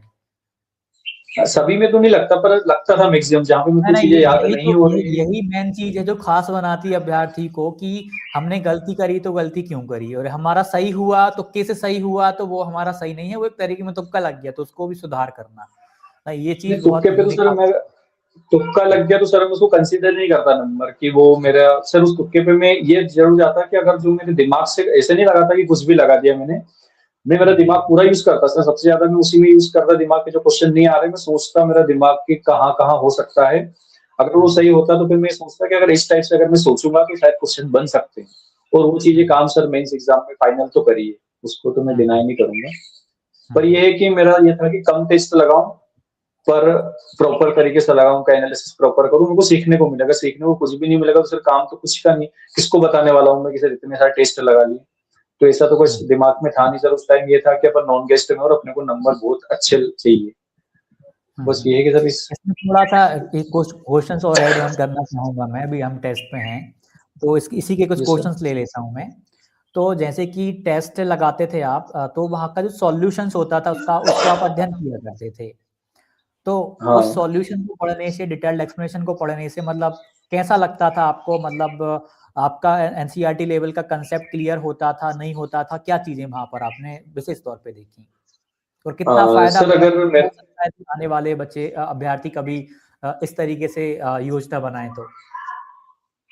सर उसका फायदा तो जो पढ़ता है ना उसको अपने आप ही समझ में आ जाता है कितना फायदा है, क्योंकि उस जो टॉपिक, अगर जिस टॉपिक से वो क्वेश्चन है आपका, वो टॉपिक 90% तो क्लियर हो ही सकता है, मतलब हर टॉपिक का तो नहीं बोल सकते क्योंकि बहुत सारे टॉपिक बहुत बड़े भी होते हैं, पर उस टॉपिक का मैक्सिमम पार्ट आपका कवर होगा और एक अलग डायमेंशन मिलेगी कि इस टॉपिक में ये चीज भी हो सकती है। और सर आपकी जो, अगर आपकी टेस्ट की मैं बात करूं तो उसमें एक्सप्लेन के लिए आपको सर स्क्रीन को भी स्क्रॉल करना पड़ेगा, इतना लंबा उसका एक्सप्लेन हाँ रहता है, हाँ और सर उसके लिए गट्स चाहिए हर, मेरे को लगता है कि जिसने मैक्सिमम आपका टेस्ट बहुत प्रॉपर तरीके से लगाया, मेरे को लगता है कि उन 99% लोगों का सिलेक्शन हो ही, क्योंकि सर मेरे साथ जो लोग थे ना, मैंने 2-3 लोगों को आपका जो टेस्ट है वो परचेस करवाया था, उन्होंने सर आपके टेस्ट 1-2 टेस्ट दिए, बस टेस्ट नहीं दिए क्योंकि उनको नंबर नहीं आए, तो उनको ऐसा लगा कि यार नंबर ही नहीं आ रहे हैं क्या के, और उनको दूसरे प्लेटफॉर्म पे बहुत अच्छे नंबर आ रहे हैं सर, और यहाँ पे उनको नंबर नहीं आ रहे, तो सर उन्होंने उस डर के कारण ही टेस्ट नहीं लगाया मेन को, वो सर नंबर पे हम कभी भी नहीं जाते थे, नंबर पे सर बिल्कुल नंबर पे तो जाते थे कि नंबर आने चाहिए, पर हमारा एक बन गया था टेस्ट देते देते कि हर बार 70 अबव नंबर आ रहे थे, तो जो आपकी वो लिस्ट आती थी उस लिस्ट में नाम कहीं ना कहीं एक आध बार नाम छूटा होगा सर, एक आध दो बार, बाकी उस लिस्ट में नाम आता था, तो ऐसा लग रहा था कि अगर इतने, क्योंकि सर ऐसा लगता था कि जैसे दूसरे जो टेस्ट हैं अगर हम खरीदे तो उसमें और भी आपको मिल जाता है कि अगर एमपी पुलिस का भी टेस्ट मिल जाएगा आपको, एसएससी का भी मिल जाएगा, पर जो बंदा 500 550 रुपए आपके टेस्ट में दे रहा है वो सिर्फ टीचिंग के लिए दे रहा है, उसे वर्ग 3 के लिए दे रहा है, तो हमारे माइंड में ये था कि जिसने इतने पैसे लगाए हैं मतलब वो बंदा टाइम पास वाला तो है नहीं, वो मतलब सीरियस स्टूडेंट है जो कि पढ़ रहा है, तो हम उनसे कंपेयर करते हैं अपने आप को कि यार इतने लोगों के बीच में अगर नंबर आ रहा है मतलब कि अपन सही जा रहे हैं, मेन चीज तो सही जाना होता है कि अगर टेस्ट में परफॉर्मेंस अच्छा है मतलब सही जा रहे हैं, तो उस टेस्ट को एक्सप्लेन में वही बोल रहा हूँ सर कि हमको 5-6 घंटे लगते थे सिर्फ टेस्ट देने में, और हमारा क्लियर था हम संडे को ही टेस्ट देते थे, क्योंकि अगर वो पीछे छूट गया तो प्रॉब्लम हमारे लिए हो जाएगी कि, और सर संडे को हमारा क्लियर प्लान बन जाता कि ये चीजें गलत हुई है मतलब इसके ऊपर जाना, जैसे वो देरपाल सर का बोला मैथ्स का कि वो आपकी क्लासेस कब स्टार्ट करी उन्होंने, जब उनके मैथ्स के क्वेश्चन गलत होने स्टार्ट हो गए कि यार कुछ क्वेश्चन गलत हो रहे हैं, तो उन्होंने फिर आपसे वीडियोस देखे, ताकि वही था कि सर टेस्ट में ये है, मैं जो सीखा हूँ अगर मैं आगे भी उसको पूरी कोशिश करूंगा कि यही करूँ कि टेस्ट दो, सिलेबस तो सर कभी खत्म, उस सर सिलेबस को खत्म मैंने पहले भी करा हुआ और पहले बहुत बार फेल भी हुआ हूँ। तो मतलब सिलेबस खत्म करने से कुछ नहीं होता है। मेरे को लगा कि जैसे इस वीक अगर टेस्ट दिया है, एक मिल गया टॉपिक की एक वीक है, तो नेक्स्ट वीक तक अगर वो टॉपिक हम क्लियर करते जाएंगे तो लास्ट में ऐसा टाइम आएगा कि शायद वो आपके पास टॉपिक नहीं बचेंगे कि कौन सा वीक है। तो मेरे को लगता है कि टेस्ट दो, एनालिसिस करो, उससे ये पता चलेगा कि गलतियां क्या हैं और अगले वीक उस गलतियों को कर लो। और ऐसा नहीं अगले बार आपको नई गलती मिल जाएगी सर, हर टेस्ट में मेरे को हर बार मेरी नई नई गलतियां दिख रही है। अगर मेरे को नंबर आए तो कहीं ना कहीं वो गलतियां पे काम करा है सर, वो गलतियां मेरे को ऐसा हाँ, मतलब पर्सनल मैंने फील है। सही बात है, मैंने भी ऑब्जर्व करा बहुत सारे प्लेटफॉर्म पे जो अभ्यर्थी थे मॉक टेस्ट में बहुत अच्छा स्कोर कर रहे थे। मतलब स्कोर देखने में भी सुनने में आया कि कुछ प्लेटफॉर्म पे तो बच्चे अभ्यर्थी मतलब 100 में से 100 ला रहे थे, 98 97 95 ला रहे थे। और यहाँ पे मैंने भी पर्सनली में हर संडे को एक रिपोर्ट सेंड करता था टेलीग्राम पे टॉप 50 वाली। तो सर उसके उसमें बारे में बात करूं आपसे, हाँ हाँ हाँ ऐसा होता था कि आप उस रिपोर्ट को 2 से 3 दिन बाद से मतलब सेंड करते, उस टाइम नहीं करते थे आप। हाँ हाँ तो हाँ हम उसका वेट करते थे, उसका वेट हम इसलिए करते थे कि जैसे सेक्शनल हम देखते थे उसमें कि हिंदी में हम कहाँ पर हैं, हम हमारे से ऊपर वाले लोगों को देखते हैं कि एक्चुअल में वो कहाँ चले गए। और ऐसा लगता है कि किसी एक सेक्शन में हमारे नंबर बहुत ज्यादा कट गए और हम बहुत नीचे आ गए। हाँ तो हाँ हम ये देखते हैं कि यार इनको इतने नंबर आ रहे हैं, जैसे मेरा प्लस पॉइंट, हम दोनों का प्लस पॉइंट था साइंस और मैथ्स। ये ऐसा था हमारा कि हमको इसमें जैसे साइंस 20 नंबर का 30 नंबर का आ रहा है तो उनको 25 20 से अबव नंबर हर बार आते थे। पर ये था कि 25 अबव आ रहे कि नहीं आ रहा, अगर कोई सा बंदा ऊपर गया है तो उसको कौन से सेक्शन में उसने अच्छा काम करा है कि वो ऊपर चला गया। एक आध दो सेक्शन ऐसे रहते हैं कि वो ऊपर गया तो फिर हम उसको पॉजिटिव लेते हैं कि अगर ये लोग कर पा रहे हैं तो फिर अपन क्या कर रहे हैं। क्योंकि सर मैंने स्कूल भी छोड़ दिया था उस टाइम में, प्रॉपर इसी के मेरा मैं गेस्ट में था, पर गेस्ट में मेरे को वर्कलोड ज्यादा नहीं था। पर उसके बाद में जीता वर्ग 3 ही था कि कहाँ पे काम करना है, कहाँ पे काम नहीं करना है। तो उसको हमने पॉजिटिव उसका इंतजार करते थे कि जिन लोगों ने गलतियां कहाँ पे नहीं की है वो हम ये सीखते थे कि अगर ये लोग बस इंग्लिश को छोड़ के, क्योंकि जो टॉपर रहता था ना सर, जैसे एक भैया का नाम है अनुराग सोनी, वो हमेशा आपके स्टार्टिंग में सर वो टॉप 3 में आए, बाकी वो हमेशा टॉप 1 में ही थे। हाँ तो नहीं हम टॉप उसको देखते हैं। उनका भी सिलेक्शन हो गया है, उनका 80 के समथिंग कुछ स्कोर है, एग्जैक्ट नहीं है लेकिन स्कोर भेजा था मुझे, उनका भी हाँ, अच्छा तो वो बंदा हमारे लिए सबसे मोटिवेट वो व्यक्ति था कि उस व्यक्ति को हम समझते थे कि अगर ये कर पा रहा है तो अपन भी, क्योंकि सिलेबस तो नया सभी के लिए है, कोई अपन तो सही अलग है नहीं। तो ये व्यक्ति क्या कर रहा है, उनका पता चल गया था कि सर वो आपकी वीडियोस जो आते थे ना वीकली, जो आप वीडियो बनाते थे 5 10 15 मिनट के, तो वो बंदा उसमें भी लाइव में आपको कमेंट करता कि सर इतना स्कोर आ रहा है, मेरा होगा कि नहीं होगा। अगर आप उसको बोलते कि आप अगर ऐसे ही रहा तो आप टॉप 50 में आओगे, आप उनसे सब हाँ बोला है आपने एक आध दो बार। हाँ हाँ तो हाँ हमारा अगर हम जो धीरपाल सर और हम दोनों बात करते हैं तो सिर्फ उस एक व्यक्ति की बात करते हैं कि यार वो बंदा कुछ तो कर रहा है। और उस बंदे का माइंडसेट बहुत पॉजिटिव था सर। उन्होंने वहां पे जो टेस्ट था उसमें नाम लिख रखा था अनुराग सोनी एमपीटेट वर्ग 3। कि वो अफर्मेटिव भी कर रहे थे कि मतलब हाँ, अगर कोई, मेरे माइंड में ऐसा था कि उसका कोई नाम पड़ेगा तो टीचर वर्ग 3, मतलब जो भी उसका नाम पड़ेगा तो उसको एनर्जी भेज रहा है कि वो टीचर बन गया है। तो मेरा बहुत पॉजिटिव चीजें थी कि हम उससे जरूर बात डेली उसकी बात करते थे हम कि अगर वो इस सेक्शन में ये कर पा रहा है तो अपन क्यों नहीं कर रहे। तो हम उस बंदे को, अगर हिंदी में ज्यादा नंबर आ रहे हैं तो मैंने कहा अपन गलती कर रहे हैं, अपन गलत है। तो हमने एक पॉजिटिव लिया कि जो हम लोग हमसे आगे निकल रहे हैं, मतलब कारण क्या है आगे निकलने का। तो हमारा था कि हम ऊपर जाएं, नीचे कभी नहीं देखते सर, हम नीचे तो देखते ही नहीं थे, भले ज्यादा नंबर वाले तो नीचे थे नहीं। तो हम ये देखते थे कि एक्चुअल में ये ज्यादा नंबर ले पा रहे हैं। सर ऐसा ही हुआ कि हम उस सेक्शनल में अगर गलत कर रहे हैं, मतलब अपने आप को ही हम कोसते थे कि कहीं ना कहीं अपन गलत कर रहे हैं, अपने को सही जाना है। तो ये चीजें थी सर, वो उसका इंतजार रहता सर हमको कि एक्चुअल में कौन कौन ऐसे लोग हैं जो ऊपर गए, वो उसमें पता चल जाता है क्या रैंक लगी है, पर रैंक वाले ऊपर कर क्या रहे हैं, मतलब तो सही उससे बात है। फायदा मिलता है कि अगर ये, तो ऐसा था सर। एक कंपटीशन भी हेल्दी टाइप का बना रहता है। हाँ, वो हमने हेल्दी लिया सर, उसको हम ऐसा नहीं लेते कि यार ये लोग को रॉकेट साइंस बन गया, ऐसा कुछ नहीं था। कि अगर अपन शिद्दत से लग रहे हैं तो कहीं ना कहीं अपनी गलतियों को ओवरकम करना है सर। अगर आप नेगेटिव लेंगे तो उससे फायदा तो कुछ भी है नहीं। तो वो था सर, दिमाग में ही नहीं आया पहली बात तो वो कि नेगेटिव वाला पॉजिटिव आया कि अगर ये कर पा रहे हैं तो अपन भी कर लेंगे। नहीं सही बात है। ये चीज अभी हम इस पे एसएसटी की बुक्स को ले लेते हैं, तो इसमें भूगोल, इतिहास, अर्थशास्त्र और राजनीति, इनको आपने कैसे कवर किया? सर ऐसे सिलेबस में देखे तो उसकी आई थिंक 4 यूनिट है एसएसटी की। तो सबसे पहले भूगोल दे रखा था, तो जो मैंने भूगोल की कुछ बुक पढ़ रखी थी मैंने 6 7 8 थी की, तो वो सिलेबस देख के मेरे को पता चल गया कि यार इन्होंने तो पूरा भूगोल दे रखा है। एनसीईआरटी वाला, उससे मेरे को बहुत अच्छे से आइडिया लग गया कि तो मैंने 6, 7, 8 की जो एनसीईआरटी है भूगोल वाली, छोटी सी बुक है सर, अगर कोई व्यक्ति पढ़े तो 1-2 दिन में खत्म हो जाती है, मतलब एक दिन में, बहुत पतली बुक है। तो सबसे पहले मैंने 6, 7, 8 की एनसीईआरटी भूगोल पढ़ा, और उसमें मेरे को ऐसा लगा था कि कुछ ज्यादा अगर टाइम नहीं दे पाऊँ तो कुछ चीज अगर मैं भूल जाऊं, तो उनको मैंने A4 साइज के पेजेस पे की पॉइंट में बना रखे थे, कि बहुत कम थे, मतलब उनको बनाने में मेरे को ज्यादा लंबा टाइम भी नहीं लगा, पर मैंने बनाया क्योंकि मेरे को लगा था कि अगर भूल गया तो 6, 7, 8 का मैंने पढ़ा सर। 8 की एनसीईआरटी में भी अच्छा खासा डाटा दे रखा है, तो मैंने भूगोल का उसको पढ़ा। 9, 10 में पूरी भूगोल तो नहीं पढ़ी, पर मैक्सिमम कुछ टॉपिक थे कि जिनको पढ़ना बहुत नेसेसरी था। तो भूगोल के लिए सर हमने 6 से लेकर 10th तक की, वो धीरपाल सर मेरे साथ थे। कुछ बुक हमारे पास थी, कुछ बुक नहीं होती, तो हम दोनों एक्सचेंज कर लेते कि आज मैंने भूगोल पढ़ लिया है, 6 का पढ़ लिया, 6 का आप पढ़ लो। और हम नोट भी करते थे उसमें कि क्या हमने इसमें, तो वो भी देखते कि यार तूने ये यहाँ पे गोला लगाया, काय के लिए लगाया है।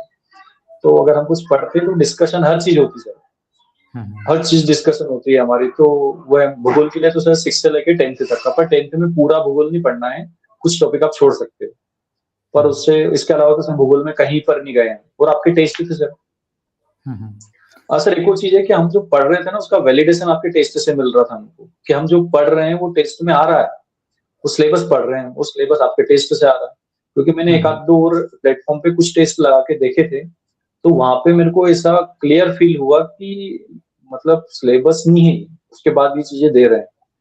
तो कहीं ना कहीं वो मेरे को ऐसा फील हुआ कि इन लोगों के पास जो पुराने क्वेश्चन है इन्होंने कॉपी पेस्ट करके टेस्ट के फॉर्म में यहाँ दे दिए, और सिर्फ मेरे को ऐसा लगा कि टाइम वेस्ट, कोई मतलब नहीं निकल रहा है यहाँ पे। तो सर उतना टाइम भी नहीं था सर, आप मतलब कि कहने में बड़ा अच्छा लगा। आप सेक्शनल टेस्ट दो सर, अगर आप सब्जेक्ट वाइज सेक्शनल सभी दो, तो अगर मेरे को आधा घंटा लग रहा था, मैं 2-3 घंटे चले जाते उसमें। तो मैं सेक्शनल टेस्ट देता हूँ, बहुत सोच समझ के देता हूँ मैं, कि अगर मेरे को एक ही देना है तो दूसरे टेस्ट प्लेटफॉर्म में सर मैंने बहुत पैसे लगाए। मैंने वर्ग 3 में सर पैसे की तरफ बिल्कुल भी नहीं सोचा कि ये पैसे खर्च हो रहे हैं। मेरे दोस्त थे 2-1 जिन्होंने मेरे को बोल रखा था कि मेरे को पैसे वगैरह चाहिए, मेरा भाई था मेरे से छोटा वाला, वो जॉब करता है। तो मेरे को लगा, मैंने टेस्ट तो लिए, पर मैंने यूज सिर्फ आप पे ही करा, क्योंकि वहां पे सर डाटा ही नहीं मिल पा रहा था। सर मैंने एक ऑनलाइन बेस्ड परचेस की थी इंदौर के एक बहुत अच्छी कोचिंग की, शायद 799 में मैंने खरीदी सर। उसका एक वीडियो नहीं देखा मैंने, क्योंकि सिलेबस चेंज हुआ सर। उन्होंने वीडियो सर दूसरे दिन उन्होंने सारे वीडियो अपलोड कर दिए उन्होंने टोटल। और मेरे फ्रेंड के सिस्टर हैं, तो वो भी मेरे साथ तैयारी कर रहे थे। मैंने उनसे पूछा आप क्या कर रहे हो, तो वो कंटिन्यू सर के वीडियोस देख रही है, और मेरे को क्लियर समझ में आ रहा सर कि वीडियो मेरे को लग ही नहीं रहा कि सिलेबस से है, वो सिर्फ थोड़ा सिलेबस का नाम होने से सिलेबस नहीं है।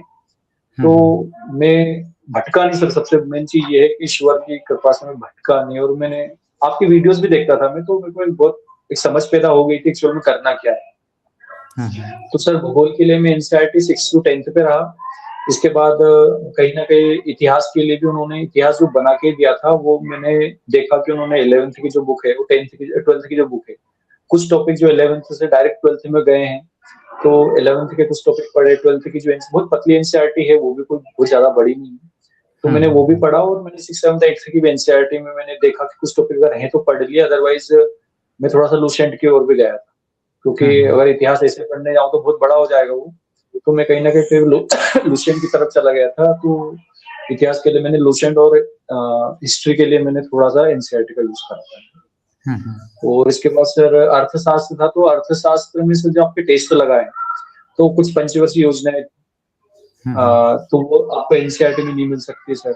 तो अर्थशास्त्र ऐसा था कि एक जगह पे नहीं कर सकते आप उसको, नहीं हो सकता। तो मैंने उसके लिए कुछ टॉपिक जैसे जीएसटी वगैरह, कुछ ऐसे जीएसटी तो नहीं था उसमें, थोड़ा सा जीडीपी से रिलेटेड क्वेश्चंस थे, राष्ट्रीय जो आय वगैरह थी, तो वो उन्होंने लुसेंट में बहुत अच्छा दे रखा था, तो वो टॉपिक मैंने लुसेंट से कर ली। इसके बाद पंचवर्षीय योजना के लिए सर मैंने लुसेंट का यूज करा। उसके साथ जो टेस्ट देते थे, टेस्ट में पंचवर्षीय योजना से रिलेटेड टॉपिक आते थे। अब उसमें प्लस पॉइंट यह हुआ कि जो एक्सप्लेन वाला पार्ट बोल रहे थे, जो एक्सप्लेनेशन दे रखी थी, उसमें अगर पंचवर्षीय योजना के बारे में आया तो सारी पंचवर्षीय योजना उन्होंने दे रखी। तो उससे फायदा ये हुआ कि मैंने वहां से नोट्स बनाए, क्योंकि आपकी एक में सर एक ये है कि आप इसकी नोट नहीं ले सकते हो। तो मैंने क्या करा कि फिर उसके लिए मैंने नोट्स बनाना स्टार्ट कर दी कि पंच योजना कहाँ से कहाँ स्टार्ट की और क्या। और आपके में सर ये था टेस्ट में, अगर किसी ईयर उन्होंने ईयर पूछा पंचवर्षीय योजना का, और दूसरे बार में उसने पूछ लिया कि उसका एम क्या था। तो ऐसे अर्थशास्त्र आपके और आपके जो सेक्शनल टेस्ट थे सर, उन सेक्शनल टेस्ट से मेरे को ये फायदा मिलता रहा कि एक्चुअल में मैं सेक्शनल टेस्ट से सर मेरा अर्थशास्त्र काफी हद तक कंप्लीट होता गया। तो अर्थशास्त्र के लिए मैंने एनसीईआरटी ले रखी सर 11th-12th की, पर वो उसमें समझ ये नहीं आ रहा था कि एक्चुअली पढ़ना क्या है, क्योंकि वो सर हाँ। मतलब नहीं आया उसमें समझ में। कुछ टॉपिक जरूर पढ़े हैं उसमें से एक आध दो चैप्टर, बाकी तो फिर आपके सेक्शनल टेस्ट के भरोसे था मैं, क्योंकि उसमें बहुत डाटा था सर जो आपने एक्सप्लेन कर रखा था, जो डाटा था मेरे को लगता है इनफ है, क्योंकि इधर साइंस भी पढ़ना है सर, बहुत सारी चीजें थी। तो सही साइंस बात में है। डेली पढ़ता था, एक भी दिन ऐसा नहीं गया कि मैं साइंस नहीं पढ़ा, साइंस तो मैं छोड़ सकता नहीं। और अर्थशास्त्र के लिए मैंने सर ये करा था लूसेंट, और थोड़ा सा गूगल का भी यूज करा था मैंने जहाँ पे मेरे को जरूरत थी। कुछ यूट्यूब पे हाँ, कुछ वीडियो मेरे को समझ में नहीं आ रहे थे, मैंने वो पढ़ लिए थे। हाँ, वो भी तो कर ऐसा सकते हैं। रहा। वर्ग 2 पात्रता परीक्षा, वर्ग 3 पात्रता परीक्षा, वर्ग 3 चयन परीक्षा, वर्ग 2 चयन परीक्षा, किसी की भी आपको टेस्ट सीरीज चाहिए तो ये आपको सक्सेस क्लासेस एप्लीकेशन पे मिलेंगी। और सबसे खास बात ये है कि चारों विकल्पों को बहुत ही विस्तार से समझाया गया है, बहुत ही डीप में आपको समझाया गया है। हमारी टेस्ट सीरीज में जो विस्तृत व्याख्या है वो एक तरीके में शॉर्ट नोट्स की तरह कार्य करती है। और जो भी पी-वाई-क्यूज़ हैं, वो भी यहाँ पर आपको मिलेंगे, और पी-वाई-क्यूज़ की विस्तृत व्याख्या को आप देखेंगे तो बहुत टॉप लेवल की आपको देखने को मिलेगी। यदि हम विस्तृत व्याख्या की बात करें, टेस्ट का जो फॉर्मेट है वो बाइलिंगुअल रहेगा, और विस्तृत व्याख्या में उस आंसर को समझाने के बाद चारों विकल्पों को समझाया गया है, और विस्तृत व्याख्या बाइलिंगुअल है। चाहे वर्ग 2 का जॉइन करना हो, वर्ग 3 का करना हो, आपको बहुत बेनिफिट होगा। यहाँ पे देखिए आप, ये एक सिद्धांत आया था, इसको बहुत अच्छे से समझाया गया। आवश्यकता पड़ी उस सिद्धांत को और अच्छे से समझाया गया, और उसको बाइलिंगुअल भी समझाया गया है। तो आप प्ले स्टोर पे जाइए या डिस्क्रिप्शन में जाइए, वहाँ पर आपको सक्सेस क्लासेस की लिंक मिल जाएगी, वहाँ से आप इसको डाउनलोड करिए और आप इसको ज्वाइन कर सकते हैं। धन्यवाद। पॉलिटी के लिए आपने क्या करा? सिर्फ पॉलिटी के लिए मेरे पास प्लस पॉइंट ये था कि संविधान के बारे में मेरे को बहुत सारी चीजें पता थी। संविधान के बारे में मैंने पहले पढ़ रखा था संविधान, तो मेरे पास एक एक जो मैप था बड़ा वाला, वो लगा हुआ था मेरी दीवार पे, तो मेरे को आर्टिकल लगभग लगभग 90% आर्टिकल मेरे को बहुत अच्छे से पता था कि कहाँ पे क्या होने वाला है। तो वो मेरा प्लस पॉइंट था। साथ में मेरे पास जो संविधान है इसकी बुक भी थी, तो उसमें जैसे निर्वाचन के बारे में दे रखा है, मानव अधिकार के बारे में दे रखा है, तो इनके मैंने क्या करा, इनके बारे में पढ़ के एक एक पेजेस में इनके नोट्स बना रखे। तो जैसे क्योंकि मेरे को पता था भूल जाऊंगा मैं, तो इनके जो नोट्स थे मैंने जो बनाए थे, जो की पॉइंट बोलते हैं, तो दो पेज के थे, तो मैं वो पढ़ता गया। साथ में मेरा थोड़ा सा ये प्लस पॉइंट था, मतलब पहले से था मेरा ये आर्टिकल वगैरह का। जो धीरपाल सर थे उनके साथ में नया सीखता और मैं उनको बता देता कि इसमें ये होता है। आप और हम थोड़ा सा निमोनिक्स अपने आप बना लेते थे कि इस आर्टिकल में ये होगा, तो कुछ इस टाइप से रहा सर ये। तो इसके लिए मैं टोटल एनसीईआरटी पे नहीं गया, क्योंकि एनसीईआरटी में इतना प्रॉपर नहीं मिल सकता है। हाँ, हाँ, पर जैसे कुछ सब्जेक्ट्स के लिए बहुत बढ़िया है एनसीईआरटी, कुछ के लिए नहीं है वो सही। जैसे सर पीएससी वाले लक्ष्मीकांत पढ़ते हैं पॉलिटी के लिए, तो लक्ष्मीकांत में कुछ टॉपिक बहुत शानदार दे रखे हैं। जैसे उन्होंने सर रेगुलेटिंग एक्ट के बारे में इतिहास में दे रखा था, तो रेगुलेटिंग एक्ट से लेके जब तक अपना देश आजाद हुआ है उसमें पूरा एक टॉपिक है वो, तो उस टॉपिक को मैंने मल्टीपल टाइम रिवाइज किया, तो बहुत भूलने के सर बहुत सारे उसमें वो बने थे कि 19 में अलग आया, 1909 में अलग आया, बहुत सारी चीजें थी, तो वो मैं इसे वहां से बहुत अच्छे से कंप्लीट करता गया। तो उसके लिए मैंने मल्टीपल रिसोर्सेज यूज करे सर मैंने, स्पेशली पॉलिटी के लिए। और पॉलिटी में कुछ टॉपिक ऐसे थे जो 11th की बुक में क्लियर थे, पर पूरी बुक ही दे रखी उन्होंने एक टॉपिक के बारे में, तो इतना टाइम था नहीं कि पूरी बुक में पढ़ पाऊं। तो मैंने उसके लिए थोड़ा सा आपके सेक्शनल टेस्ट की तरफ गया, और मेरे को क्लियर सर ये था एग्जाम में कि मेरे को 100 नंबर नहीं लेके आना है, मेरे को 90 पे फोकस करना है। तो मैं कुछ चीजें अगर बहुत ज्यादा ही प्रैक्टिकल नहीं कर पा रहा हूँ, तो मैंने फिर उसको मेरे इस तरह से करा कि जैसे सेक्शनल टेस्ट है, अगर इसमें से बनेगा तो ठीक है, नहीं तो सभी लोग ऐसे तो नहीं, सभी को आते होंगे। तो वहां पे मैंने एसएसटी में सर मतलब जो मेरा टारगेट था उसमें से 15-16 नंबर 17 नंबर का मैंने बना रखा था कि इतने नंबर आए बहुत है, अगर एक आध दो नंबर नहीं भी आएंगे तो चल जाएगा। तो ये था सर मतलब बुक का। पर ये है कि सर मैं किसी कोचिंग की तरफ नहीं भटका, मैं सिर्फ सेल्फ की तरफ था कि एक्चुअली मेरी स्ट्रेंथ क्या है और मेरी वीकनेस क्या है। अगर वीकनेस में कुछ टॉपिक लग रहे हैं कि बहुत लंबे हैं, तो मैं फिर उसको छोड़ना ही बेटर समझा। मैंने छोड़ा तो नहीं, पर उस पर जितना कम हो उतना ही बहुत है। सही है। और यहाँ पे सेल्फ भी करा जा सकता है, और यूट्यूब पे ही बहुत सारा कंटेंट अवेलेबल है अब तो बस ढूंढने की खोज होती है। यदि हम सर्च करें उस टॉपिक को तो वो टॉपिक यूट्यूब पे मिल जाता है वैसे भी। हाँ, सिर्फ पुराने थोड़ा सा अनुभव से, और मैं आपके वीडियोस देखता था, मैं कंटिन्यू सर अगर ईमानदार से बोलूं तो मैंने आपके वीडियो तो मेरे को लगता है कि मैंने कोई से स्किप करा होगा, क्योंकि बहुत लंबे वीडियो भी नहीं थे, लंबे ज्यादा से ज्यादा 20-25 मिनट आधे घंटे के होते थे, पर मैं उनको सिर्फ सुनना होता था सर। एक कमी कह लीजिए, कुछ कह लीजिए, काफ़ी अभ्यर्थी मुझे कमेंट करके बताते हैं कि भैया आपकी वीडियो बहुत लेंदी होती है, हमारा टाइम बर्बाद होता है। लेकिन जब भी मैंने सिलेक्टेड टीचर से पूछा तो उन्होंने कभी ऐसा नहीं बोला, उन्होंने कहा कि ज़रूरत पड़ती है इतनी इन्फॉर्मेशन देने की, आप जो भी होता है मतलब कुछ आती है नेगेटिव कमेंट कि आप वाली बड़ी वीडियो बना देते हो, तो मुझे भी सही नहीं लगता, इससे लेकिन मेरे ठीक है। को मुझे ऐसा लगता है कि वो ऐसा करके देखते हैं जैसे क्लासेस देख रहे हैं, ऐसे आपकी वीडियोस देख। मैं आपकी वीडियोस कैसे देखता, अगर मैं लाइब्रेरी जाता था तो लाइब्रेरी से जैसे नीचे आता था, मैंने आपकी वीडियो चलाया और ईयरबड लगे हैं कान में, कि मैं सुनता जाता। अगर मेरे को कुछ चीजें लगती तो फिर मैं वापस आके उसको देख लेता कि यार ये बोला हुआ है। तो मैं सिर्फ आपकी चीजें सुनता था कि एक्चुअल में क्या बोलना चाह रहे हैं, क्या कुछ गलती। वर्ग 3 में सर आप वीकली वीडियो बनाते थे तो मेरे को चीज समझ में आती। कभी आपकी वीडियो नहीं आती तो हम उस टाइप थोड़ा सा देखते कि यार वीडियो क्यों नहीं है सर की, क्योंकि वो हमें फायदेमंद थी। हमको एक रियलिटी चेक मिलता या फिर हमको एक नई दिशा मिल जाती कि आप ऐसे, क्योंकि आप कहीं ना कहीं आपकी वीडियो में बताते कि आप इसको ऐसे कर लो, इसको ऐसे कर लो। तो किताब पे भी जो भरोसा है वो आपके थ्रू मेरे को मिला है कि एक्चुअल में किताबों पे कैसे भरोसा किया जाता है। किताबें पढ़ना सर इतना आसान नहीं है, बोलना बहुत आसान है। क्योंकि किताब में बहुत सर आप आसान। पढ़ते हो, आपको खुद का दिमाग लगाना पड़ेगा। सर कुछ समझ में नहीं आ रहा है, उसी टॉपिक को वापस पढ़ना पड़ेगा। क्योंकि एक्चुअल में कभी कभार क्या होता है सर, दिमाग चला जाता है, अपन पढ़ रहे हैं, सिर्फ पढ़ेंगे, कुछ नहीं आगे, फिर वापस जाना पड़ता है उसके ऊपर। और यूट्यूब में क्या था सर कि पका पकाया चीजें मिल रही है, आपको दिमाग बिल्कुल नहीं लग रहा है, तो आपको उस टाइम पे ऐसा लगेगा कठिन से कठिन चीजें बहुत आसान समझ में आ गया। और आप 10 दिन बाद देखो, वही वीडियो आप देखो या वही क्वेश्चन लगा हुआ, आपको वापस आपके क्वेश्चन नहीं बन रहे हैं, क्योंकि आपके दिमाग ने उसके ऊपर काम ही नहीं करा। किताब पढ़ने पर सिर्फ दिमाग लगाना पड़ता है। सही बात है। तो कहीं ना कहीं किताब ने बहुत फायदा दिया सर। और अगर आगे भी ना फ्यूचर मेरा तो किताब के ऊपर ही भरोसा है सर, बहुत ज्यादा है। नहीं, सही बात है। अच्छा, वर्ग 3 का सिलेबस चेंज हुआ तो आपको इसका आइडिया कैसे लगा या फिर आपने कैसे योजना बनाना प्रारंभ करी इसकी? सर मतलब इसके पहले या बाद में? नहीं, अभी जो वर्ग 3 का अचानक से सिलेबस चेंज हो गया था, हाँ तो फिर उतने कम टाइम में आपने फिर कैसे उस सिलेबस को समझा कि कैसे कहाँ से आ रहा है, कैसे क्या करूँ फिर ये चीज़ें? सर, अगर मैं पर्सनली मेरा बताऊं तो मेरे लिए तो प्लस पॉइंट था। प्लस पॉइंट इसलिए था क्योंकि मैं उसके पहले वर्ग 2 में लगा हुआ था। मेरे कुछ हाँ। पहचान वाले हैं जो उसके पहले जब मैं वर्ग 2 पढ़ा था वो वर्ग 3 पढ़ रहे थे। तो हुँ। मेरे लिए तो प्लस पॉइंट दोनों ही तरफ था, क्योंकि इस बार प्री दी थी तो उसमें मेरे को 116 मार्क्स थे। तो मेरे को कहीं ना कहीं लग गया था कि अपन बहुत पानी में तो नहीं है इस सिलेबस में भी, क्योंकि इसमें तो अपन ने हाँ। सिर्फ पीवाईक्यू लगा के गए थे अपन, और प्रीवियस हुँ। नॉलेज के बेस पे दिया था, तो इतना कोई पानी में तो था नहीं मैं। पर नए हुँ। सिलेबस में ये था कि सभी को बराबर कर दिया। और कहीं न कहीं सर इसमें जिन लोगों का थोड़ा सिलेक्शन नहीं हुआ है, उनका भी थोड़ा फॉल्ट नहीं है, क्योंकि ये जो सिलेबस है बहुत ज़्यादा सर टिल्ड किसकी तरफ है, साइंस ग्रुप की सही तरफ।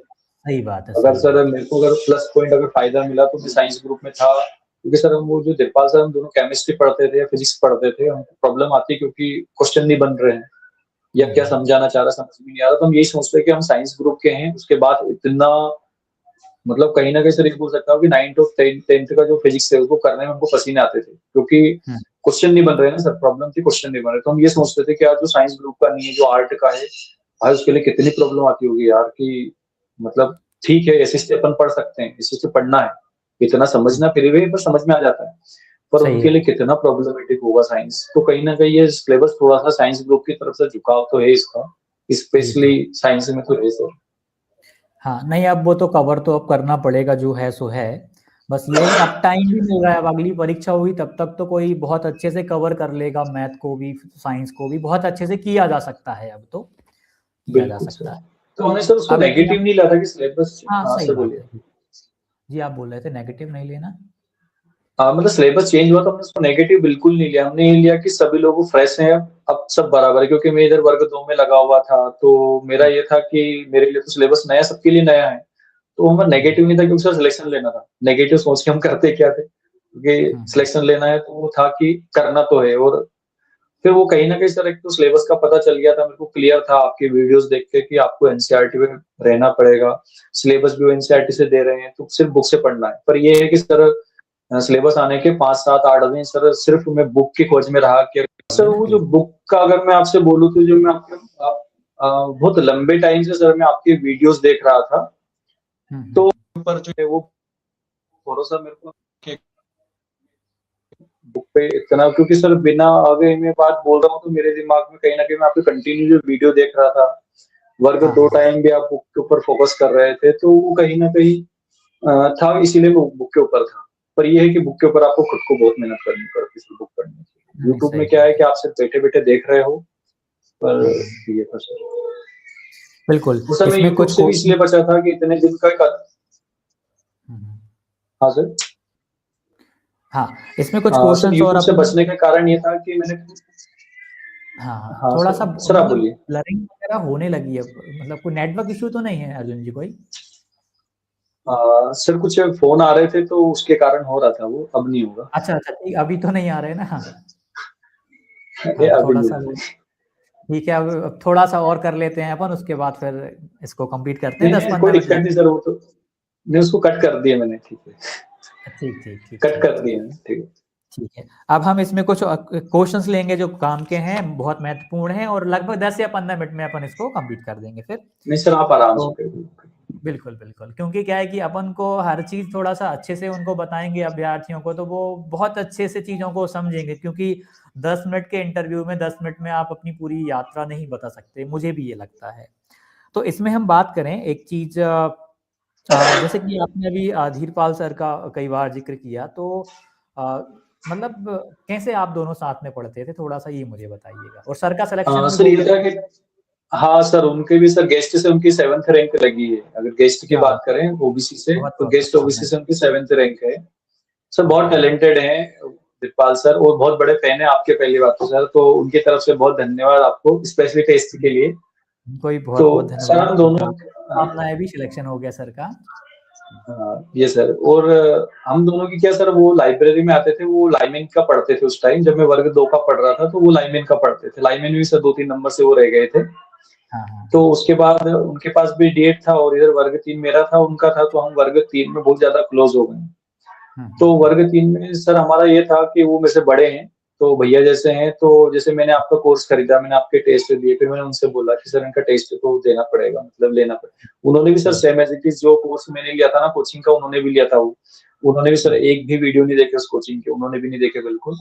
हुँ, पर हुँ, हमारा हुँ, सर एक दोनों भाई जैसा सिस्टम ऐसा था कि अगर वो एक लाइन कहीं से पढ़ के आ रहे हैं हुँ, हुँ, और उन्होंने अगर नई चीज़ पढ़ी है, तो वो मेरे को पहले बताएँगे कि अर्जुन ये चीज़ मैंने पढ़ी है यार, उसमें ये होता है, क्वेश्चन गलत हुआ था ना, इसलिए ये पढ़ना। वो हुँ, मेरा भी हुँ, सेम एज़ इट इज़ होता है कि यार सर ये मैं सर बोलता हूँ उनको वैसे पर है भैया वो। तो हुँ, मैंने हुँ, कहा हुँ, सर ये चीज़ें मतलब हम दोनों ये थे कि अगर कुछ नई चीज़ दोनों ने कुछ पढ़ी है, तो तब तक डाइजेस्ट नहीं होगी जब तक एक-दूसरे को हम नहीं बताएँगे। हुँ, हुँ, और सर उनके साथ रहने से एक ट्रस्ट कैसा होता है, वो मैं उनसे सीखा और हम दोनों ही बात करते थे आपस में। सिर्फ़ हम दोनों सर बात करते सिर्फ़ पढ़ाई, वर्ग 3 इसके अलावा हम कुछ भी बात नहीं करते। हुँ, और हम हुँ, दोनों का एक पॉजिटिव ये था कि एनी हाउ कंडीशन में सिलेक्शन होगा। ऊपर वाला जो हुँ, ईश्वर है, भगवान श्री जी वो सिलेक्शन दिलवाएगी। हुँ, तो हम हुँ, हुँ, हमारा एक पॉजिटिव था सर कि हम 3-4 महीने साथ में रहे पर हमने एक बार भी ऐसी बात नहीं करी कि सिलेक्शन नहीं होगा। हम उस चीज़ों के ऊपर प्रोबेबिलिटी जाते हैं कि सिलेक्शन होने के कारण क्या-क्या हैं। क्योंकि हम दोनों के जो नंबर थे सर वो नंबर बहुत टेस्ट लगाते थे, बहुत ज़्यादा नंबर का डिफरेंस नहीं रहता। 2-3 4 नंबर का ज़्यादा से ज़्यादा हुँ, 5 नंबर का डिफरेंस रहता। और क्या था कि कुछ 2-4 बार वो भी टेस्ट में मेरे से आगे निकले। हुँ, बहुत हुँ, हुँ, टैलेंटेड है सर, पर सिस्टम ये था बीच में कि मैं नॉन गेस्ट से था और वो गेस्ट से थे, तो मेरे को उनसे हुँ, ज़्यादा नंबर लाना ही पड़ेगा, ये एक हुँ, नेसेसरी था। क्योंकि सर सही आप बात भी समझते हैं 50% रिजर्वेशन है, तो गेस्ट का इतना टफ नहीं है जितना कंपेयर टू नॉन गेस्ट का। सही बात है। तो इस जर्नी में सर मैं ये सीखा कि अगर आपके साथ बहुत ईमानदार व्यक्ति हैं, ऐसा नहीं होता कि मैंने कुछ लोगों को देखा है कि वो पढ़ कुछ रहे हैं और आपको बता कुछ रहे हैं, हुँ, मिसगाइड हुँ, ज़्यादा कर रहे हैं। तो हुँ, हमारे हुँ, दोनों के बीच में ऐसा कॉम्पिटिशन कभी भी नहीं था कि यार तेरा सिलेक्शन हो जाएगा, मेरा नहीं होगा, सिलेक्शन दोनों का ही होगा। पर हुँ, दोनों में भरोसा बहुत ज़्यादा था सर कि और वो दिखता भी था सर, हम दोनों साथ में अगर कुछ पढ़ा है कि सर मैंने आज ये पढ़ा है, तो आप देख लेना कहाँ से पढ़ना है आपको। कहाँ से पढ़ना क्या वो पढ़ना सर हमारा एक ही सोर्सेस था एनसीईआरटी। दोनों हुँ, के पास हुँ, सेपरेट एनसीईआरटी भी थी, जो एनसीईआरटी हमको नहीं मिली वो पढ़ते या मैं पढ़ लेता हुँ, पहले मैं बता देता कि आज मैंने पढ़ लिया, आप ये पढ़ लेना। और उनको हाँ, बताता भी मैं कि इस एनसीईआरटी में ये है, वो मेरे को बताते कि इस एनसीईआरटी में ये चीज़ें हैं, तो इसको पढ़ना ही है। तो हुँ, सर हुँ, ऐसा था भाईचारा बहुत ज़्यादा था कि मतलब वो बताना है, मतलब यहाँ कंडीशन में बताना है। तो कहीं न कहीं ये चीज़ें बहुत ज़्यादा हमारे सर फ़ायदेमंद थी। हुँ, अ, और थोड़ा-सा ये था कि सर हम डेली चाय के बहाने जाते थे लाइब्रेरी से, हुँ, हुँ, हुँ, शाम के टाइम थोड़ा-सा। तो हम 1 घंटे के समथिंग वहाँ पे रहते थे और 1 घंटे हम दिन भर में जो पढ़े हैं उसके बारे में डिस्कस करते कि यार ये चीजें ये पढ़ी है, इसका क्या करना है, इनफ है या नहीं है। कुछ चीज समझ में, कुछ टॉपिक मैंने पढ़े हैं, वो टॉपिक निकल जाते तो वो टॉपिक में हमको क्लियर करता कि इसमें ये वाली चीजें हैं। अगर कुछ भूल जाता उसको बताने में तो वापस आके पढ़ लेता या वो आके पढ़ लेते, तो वो हम बता, क्योंकि वो लैंग्वेज से देना सर, तो उनका फिजिक्स बहुत अच्छा था, स्पेशली मैग्नेट है, इलेक्ट्रिक वाला चीज है, तो उनका बहुत कॉन्सेप्ट क्लियर था उसमें, तो उन्होंने मेरे को प्रैक्टिकली वो चीजें समझाई।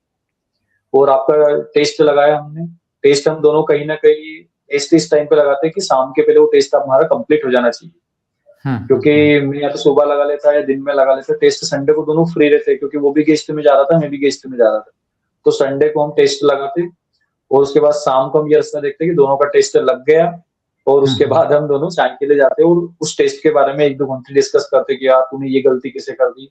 हम दोनों की स्क्रीन पे टेस्ट खुला रहता, हम क्वेश्चन मिलाते कि ये क्वेश्चन गलत कर दिया और ये कैसे गलत कर दिया तूने। वो डांटते भी थे मेरे को कि भाई तू ऐसा नहीं कर सकता, तेरे को बहुत पढ़ना पड़ेगा, तू नॉन गेस्ट से है। तो ये पॉजिटिव ये था कि सर हम सारी चीज डिस्कस करते थे और हम वर्ग 3 के उसमें दुनियादारी की बात कुछ नहीं करते थे, हम सिर्फ बात करते थे पढ़ने की। और उनके अलावा सर जो बुक का था, कहीं ना कहीं मैं बुक के ऊपर था तो वो भी बुक के ऊपर आ गए थे, तो हम दोनों का भरोसा था सर बुक पर। तो मेरे को ऐसा लगता है कि अगर आपके साथ कोई अच्छा व्यक्ति है, बहुत ज्यादा व्यक्ति की जरूरत नहीं होती सर, बहुत ज्यादा भी है तो फिर सभी की मेंटेलिटी एक अलग लेवल की रहती है, तो वो डिस्टर्ब भी करती है। तो सर मेरे को ऐसा लगा कि मतलब कम लोग रखो पर ईमानदार लोग अपने साथ रखो। तो वो मेरे को हमेशा डांटते थे भी सही कि तू ये गलत कर रहा है, तेरे को ये करना चाहिए, इतने कम नंबर कैसे आ रहे हैं तेरे को। पॉजिटिव वे में डांटते थे सर, नेगेटिव वाला नहीं था सर। तो उनसे हम ईमानदारी सीखा मैं उनसे इस जर्नी में, तो सर उनको तो मैं कभी भूल भी नहीं सकता। पर हाँ, अगर जैसे कुछ लोग तैयारी कर रहे हैं तो मेरे को ऐसा लगता है कि एक आध व्यक्ति को साथ में रखना जरूरी इसलिए है कि कुछ टॉपिक में ही जो पढ़ रहा हूँ सर, और दूसरा वाला जो टॉपिक पढ़ रहा है, दोनों का एक समझने का तरीका अलग है। तो कुछ चीज अगर जो मैंने स्किप कर दी है, छोड़ दी है, वो सामने वाला मेरे को बता देगा, उसको मैं बता दूंगा, तो मेरे को ऐसा लगता है कि दोनों को फायदा हो जाएगा उससे। मतलब तो ग्रुप अभी भी सर मतलब ग्रुप में साथ करना, मतलब तैयारी करना बहुत बढ़िया। और मतलब मैंने भी देखा है कि अब टेस्ट वगैरह लगा रहे हैं तो यदि साथ में डिस्कशन इसका हो जाए सॉल्यूशन का कि भाई तेरा सही है या मेरा सही है, तो उसमें भी बहुत कुछ सीखने को मिलता है कि यार आखिरकार भाई इस व्यक्ति की मेंटलिटी क्या थी कि मेरा तो गलत है इसका सही हो गया, या उसका गलत हो गया मेरा सही होगा। तो मेंटलिटी को कहीं ना कहीं अपन और पॉजिटिव बना रहे होते हैं वहां पे। नहीं, उसमें सर रहता था कि साइंस में जैसे मेरे कुछ क्वेश्चन गलत हो जाते या एसएसटी में कुछ क्वेश्चन गलत हुए, क्योंकि यही टॉपिक हमारे ऐसे थे कि इसमें गलत होते थे। तो मैं उनको बोलता कि सर आप क्या कर रहे हो यार, आपने ये सही कर दिया, मेरे को क्यों नहीं बताया ये चीजें कि आपका ये टॉपिक क्लियर है। अरे मेरे को मतलब वो पता थोड़ी रहता है पहले कि गलत है, पर वो एक दूसरे के पे अधिकार भी था कि यार ये टॉपिक आपका सही हुआ तो मेरे को आज ये टॉपिक आप समझा देना। तो वीकली सर हमारा क्या चलता था कि टेस्ट दिया संडे को, आपस में डिस्कस किया, दोनों को एक दूसरे की क्या पता चल गई कि मिस्टेक कहाँ पे है। अगर मेरे को लगता है कि धीरपाल सर ने ये गलती करी है, मतलब ये टॉपिक मेरा अच्छा है, तो कहीं ना कहीं मैं उनको वो चीजें बताता कि सर इसमें ये चीजें इस पे बहुत सारी चीजें वो मेरे को बताते कि तूने ये गलती करती, मेरे को ये पता है, तो वो मेरे को बता देते। तो हमारा ऐसा नहीं था कि यार इनको आता है तो भैया ये मेरे से ज्यादा नंबर ले आएंगे। वो दोनों का सर बहुत अच्छी चीज ये थी कि वो ये चाहते थे कि तेरा सिलेक्शन हो जाए, मैं चाहता था कि तुम्हारा आपका सिलेक्शन हो जाए। तो सिलेक्शन मतलब ईमानदार होते सर, बहुत ज्यादा ईमानदार थे। और उन्होंने मेरा ध्यान भी सर छोटे भाई जैसे मतलब एज अ बड़े ब्रदर वाला बहुत सपोर्टिव रहे वो मेरे साथ कि। और सर दूसरा ये है कि जैसे अगर आपस में आप दो लोग रहो तो दोनों का या तो रहो मत रहो तो फिर ईमानदार रहो दोनों के साथ बहुत अच्छे से। और दूसरा ये था कि एक दूसरे की गलतियों को बताने में हेजिटेशन नहीं होना चाहिए। अगर वो हेजिटेशन हो रहा है तो सर फिर वो रियलिटी से अपन दूर जा रहे हैं सर। वो सर हम दुनियादारी की बात नहीं करते कौन क्या कर रहा है, सिर्फ हमारी बात करते कि हम पढ़ाई में क्या करते हैं। तो ये था सर। तो ये तो मेरी अगर सर अभी सिलेक्शन हुआ है तो इसका सबसे बड़ा सर अगर डेट में अगर किसी को करूं तो धीरपाल सर ने बहुत सहयोग करा सर, मेरे को बहुत ज्यादा। बिल्कुल बिल्कुल। तो ये था। सही बात। नहीं, ग्रुप अच्छा होना चाहिए, बहुत हेल्प मिलती है इसमें। हम एक और चीज़ पूछना चाहूँगा मैं आपसे, अपने लिए पूछना चाहूँगा। जैसे कि कोई अभ्यर्थी अब जो तैयारी कर रहा है वर्ग 2 या 3 की, मतलब 2 की 3 की प्री या मेंस, तो जो हम अभी टेस्ट वगैरह प्रोवाइड कर रहे हैं सक्सेस क्लासेस एप्लीकेशन पे, यदि कोई अभ्यर्थी यहाँ से करना प्रैक्टिस, तो मतलब उसको कितनी हेल्प हो सकती है? आप तो सेलेक्टेड हैं, आपने यहाँ से लगा है, आपको सब आइडिया, तो आप उनको क्या सलाह दे सकते हैं? सर मैं तो इतना बोलूंगा कि अगर स्पेशली टीचिंग फील्ड में अगर कोई है तो मेरे हिसाब से उसको अनडाउटली सर, क्योंकि सर फालतू में झूठ वगैरह सब बोलता भी नहीं हूँ और ऐसा कुछ दिखा हुआ है नहीं। पर मेरे अनुभव से सर, अगर वर्ग 2 में मैं आपको एग्जांपल बताता हूँ कि अभी आपने खान सर का इंटरव्यू लिया था वर्ग 2 में इसके लिए। हाँ, उनका इंटरव्यू मैंने सुना सर, देखा। मेरे को वर्ग 2 में सर मेरी गलतियां, हर वो व्यक्ति जो बोल रहा है और मेरे को मेरी गलतियां कंटिन्यू नजर आ रही कि मैं कहाँ कितना गलत था। मतलब उस टाइम सर मैं पूरा एक सर की मैंने क्लासेस ले रखी थी, अच्छा पढ़ाया था उन्होंने, पर मैं टोटली उनके ऊपर डिपेंड हो गया कि वो जो सर पढ़ा है सिर्फ वही पढ़ना, उसके अलावा मैंने, क्योंकि वर्ग 2 का सिलेबस भी थोड़ा उस टाइप का था। तो वो बंदा जो उस खान सर थे जो बता रहे थे सिलेक्शन जिनका हुआ है वर्ग 2 में से, तो मेरे को पूरी मेरी गलतियां नजर आ रही थी कि मैंने आपका टेस्ट भी नहीं लिया, जहां पे मैं टेस्ट लगा रहा था वहां पे syllabus out of the syllabus जो टेस्ट चल रहे थे, मेरे को मेरी गलतियां नहीं दिखी मेरे को उस ड्यूरेशन टाइम में। तो मेरे को ऐसा लगता है कि आपका टेस्ट एज अ टीचर में डेडिकेट व्यक्तियों को बिल्कुल लेना चाहिए, और स्पेशली मैं तो ऐसा भी नहीं बोलूँ कि आपको लेना चाहिए, आप एक आध दो टेस्ट लगाओ ना वहाँ पे। अगर आपको टेस्ट में अगर आपको फील नहीं आता है तो मत लगाओ, कोई ऐसा भी नहीं है कि आप लो। पर सही बात है। मेरा अनुभव तो सर 100% है। अगर आपसे बात कर रहा हूँ सर, मैंने आपको मैसेज किया था, उस मैसेज का मेरा ये था कि सर बस एक बार देख ले, आपको थैंक यू बोल दो, क्योंकि अनडाउटली सर धीरपाल सर हम दोनों से भी ये थे कि इस बंदे से बस एक बार थोड़ी सी बात हो जाए, उनको थैंक यू बोल दें भाई कि बहुत सही होगा रहा सर, स्पेशली क्योंकि हमारा वीकली अगर टारगेट बनता है तो आपके टेस्ट से बनता है, और आपके टेस्ट में पता नहीं आप कहाँ से क्वेश्चन दे रहे हो। एनसीईआरटी भी पढ़ रहे हैं, पर एनसीईआरटी में हमारा डायमेंशन चेंज हो रहा है कि यार ये चीज दे तो रखी, पर अपन ने इस एंगल से क्यों नहीं पढ़ी इसको। तो आपके टेस्ट ने हमको वो बताया है कि हम वीकली सर रिवीजन कंटिन्यू चलता है एनसीईआरटी का, पर वो टेस्ट देते हैं उससे एक नया नजरिया मिलता है कि बुक को ऐसे भी पढ़ना पड़ेगा तब ये आंसर्स मिलेंगे। और मेरे को लगता है कि अगर वो सीरियस बंदा है, समझदार बंदा है, वो आपके एक्सप्लेन को देखेगा तो उसको सवाल ही नहीं आएंगे सर।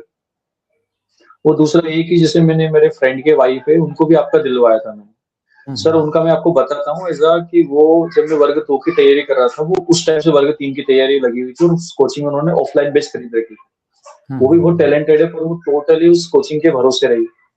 उस कोचिंग वालों ने जो टेस्ट दे दिया वहां से टेस्ट लगा रही है वो। तो मेरा ये था कि भाई ये जो भाभी है, मतलब भाभी लगती है वो, कि भाभी मतलब इतना पढ़ रही है वहां पे, मैं तो फिर कितना पढ़ना पड़ेगा, क्योंकि उनके साथ वो बोल, मेरा फ्रेंड बता रहा था 200-300 लोग बैठते थे वहां पे ऑफलाइन बेच में। मैंने कहा ये लोग इतना पढ़ रहे हैं, अपन कहाँ है इसमें। तो फिर मैंने उनका देखा कि वो कंटिन्यू सर सिर्फ कोचिंग के भरोसे। तो मेरे को कोचिंग के ऊपर से थोड़ा सा हट गया था, इतना विश्वास मेरे को किसी के ऊपर नहीं रहा कि मतलब कोई पढ़ा दो मैं मान लूं कि भाई 100% यही आएगा, ऐसा कुछ भी नहीं है सर। क्योंकि मेरा प्रीवियस क्वेश्चन पेपर मैंने PYQ लगाए हुए थे। तो मेरे को लगता है कि जो भी तैयारी कर रहा है उसको टेस्ट तो लगाना पड़ेगा, और आपके टेस्ट की अगर बात है तो लगा के देख लो ना। क्योंकि वर्ग 2 में इसलिए कहीं ना कहीं मेरा सिलेक्शन नहीं होने का कारण ये है कि अगर मैं टेस्ट लगा लेता, अगर आपके टेस्ट पे एक आध बार में चला जाता, तो शायद मैं वर्ग 3 की जगह पे वर्ग 2 में हो जाता। मेरे को पर्सनली फील होता है। और सर एक और मैं आपके बारे में थैंक यू क्या बोलूं सर, थैंक यू थोड़ा सा छोटा वर्ड है, क्योंकि वो आभार आपका ऐसा तो बहुत मतलब बहुत वैल्यूबल हुआ।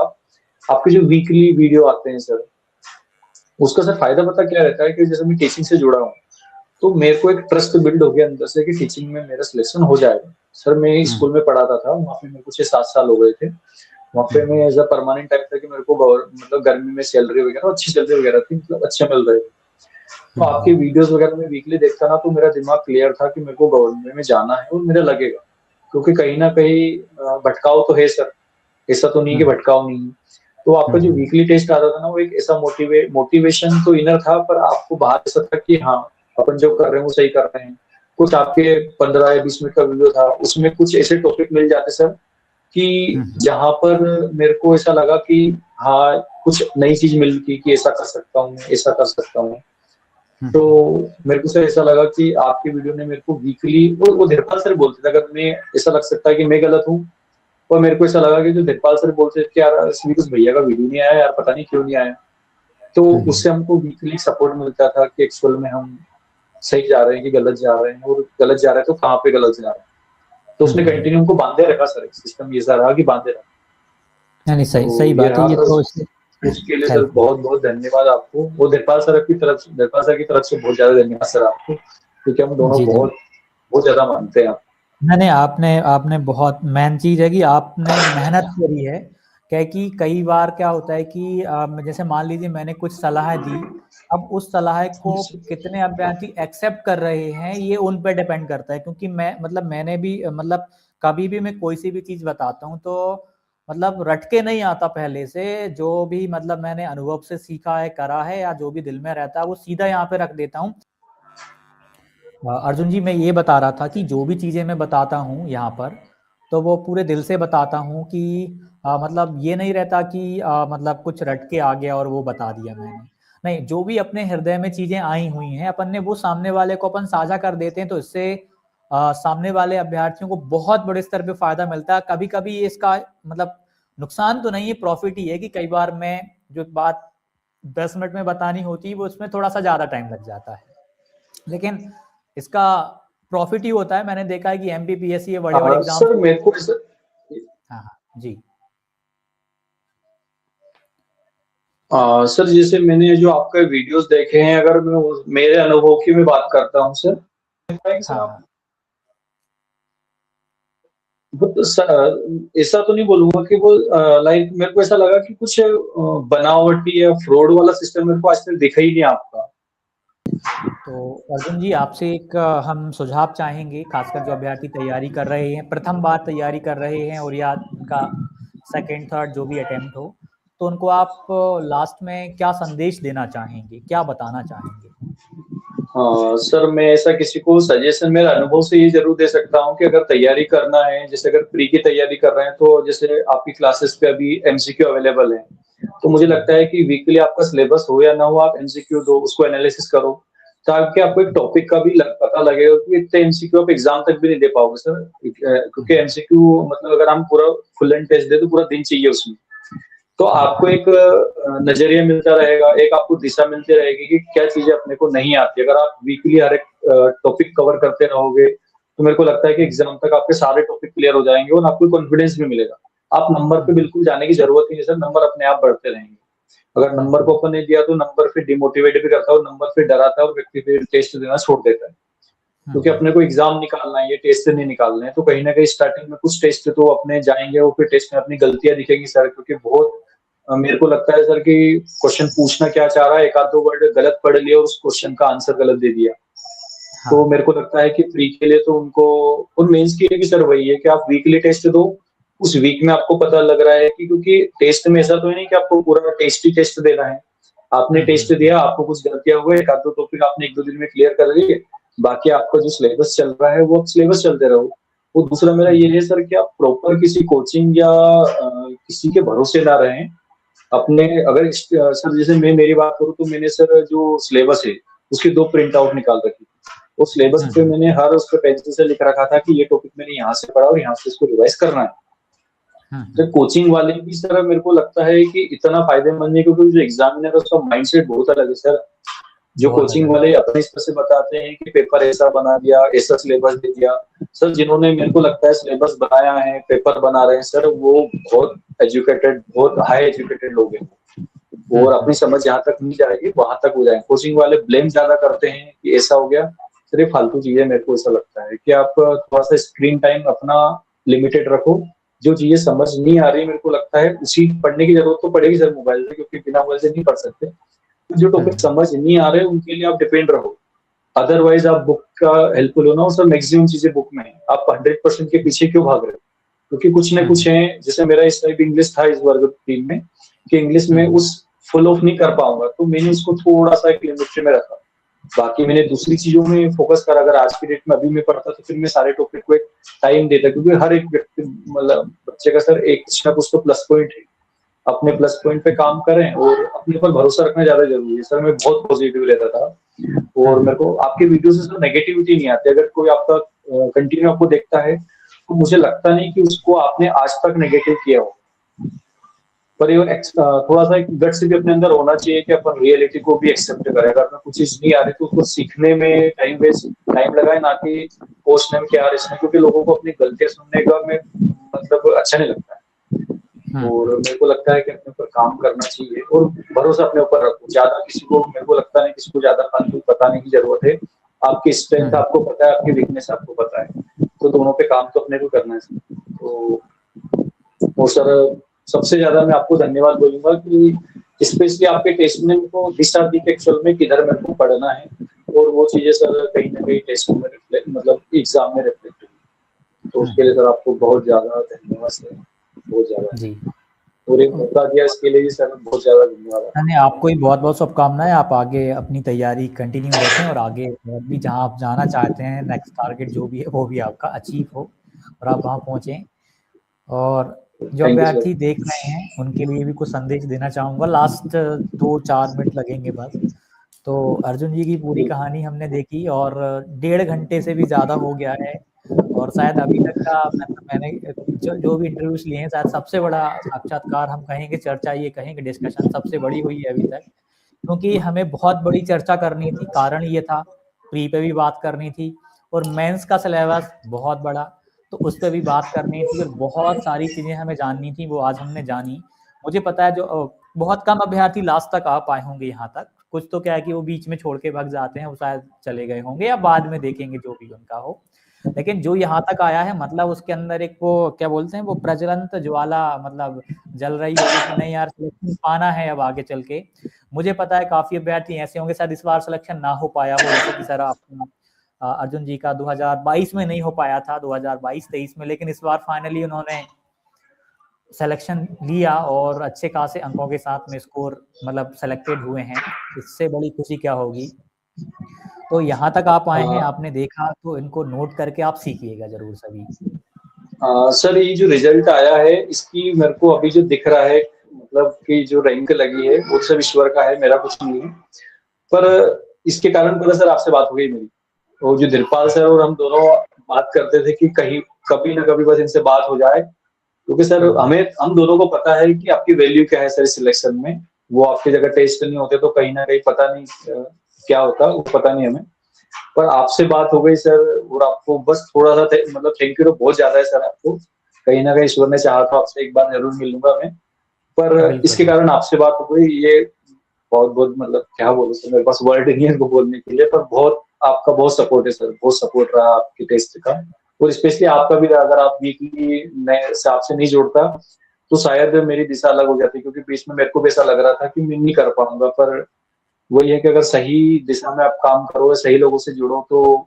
और आपसे जुड़ने पर सर ऐसा नहीं लगता मेरे को कि किसी यूट्यूबर का मैं देख रहा हूँ, मेरे को लगा कि बंदा शायद अपने से जुड़ा हुआ है, मतलब जो चीजें अपने को फेस हो रही है वो बता रहा है। हुँ, हुँ, तो हुँ। बहुत बहुत धन्यवाद सर, आप इतना टाइम निकालते हो। और थैंक यू सर अगेन। बिल्कुल, बिल्कुल। बढ़िया से आप तो अपनी अब आगे की तैयारी करें और मुझे पूरा विश्वास है जिन्होंने यहाँ तक देखा बहुत कुछ सीख के आगे बढ़ेंगे। बहुत कुछ सीखा होगा उन्होंने और अपनी यात्रा को आप भी गति प्रदान कर दीजिए। और मुझे ये लगता है अर्जुन जी कभी भी कोई पता है गवर्नमेंट जॉब पाने के लिए लेट नहीं हुआ होता।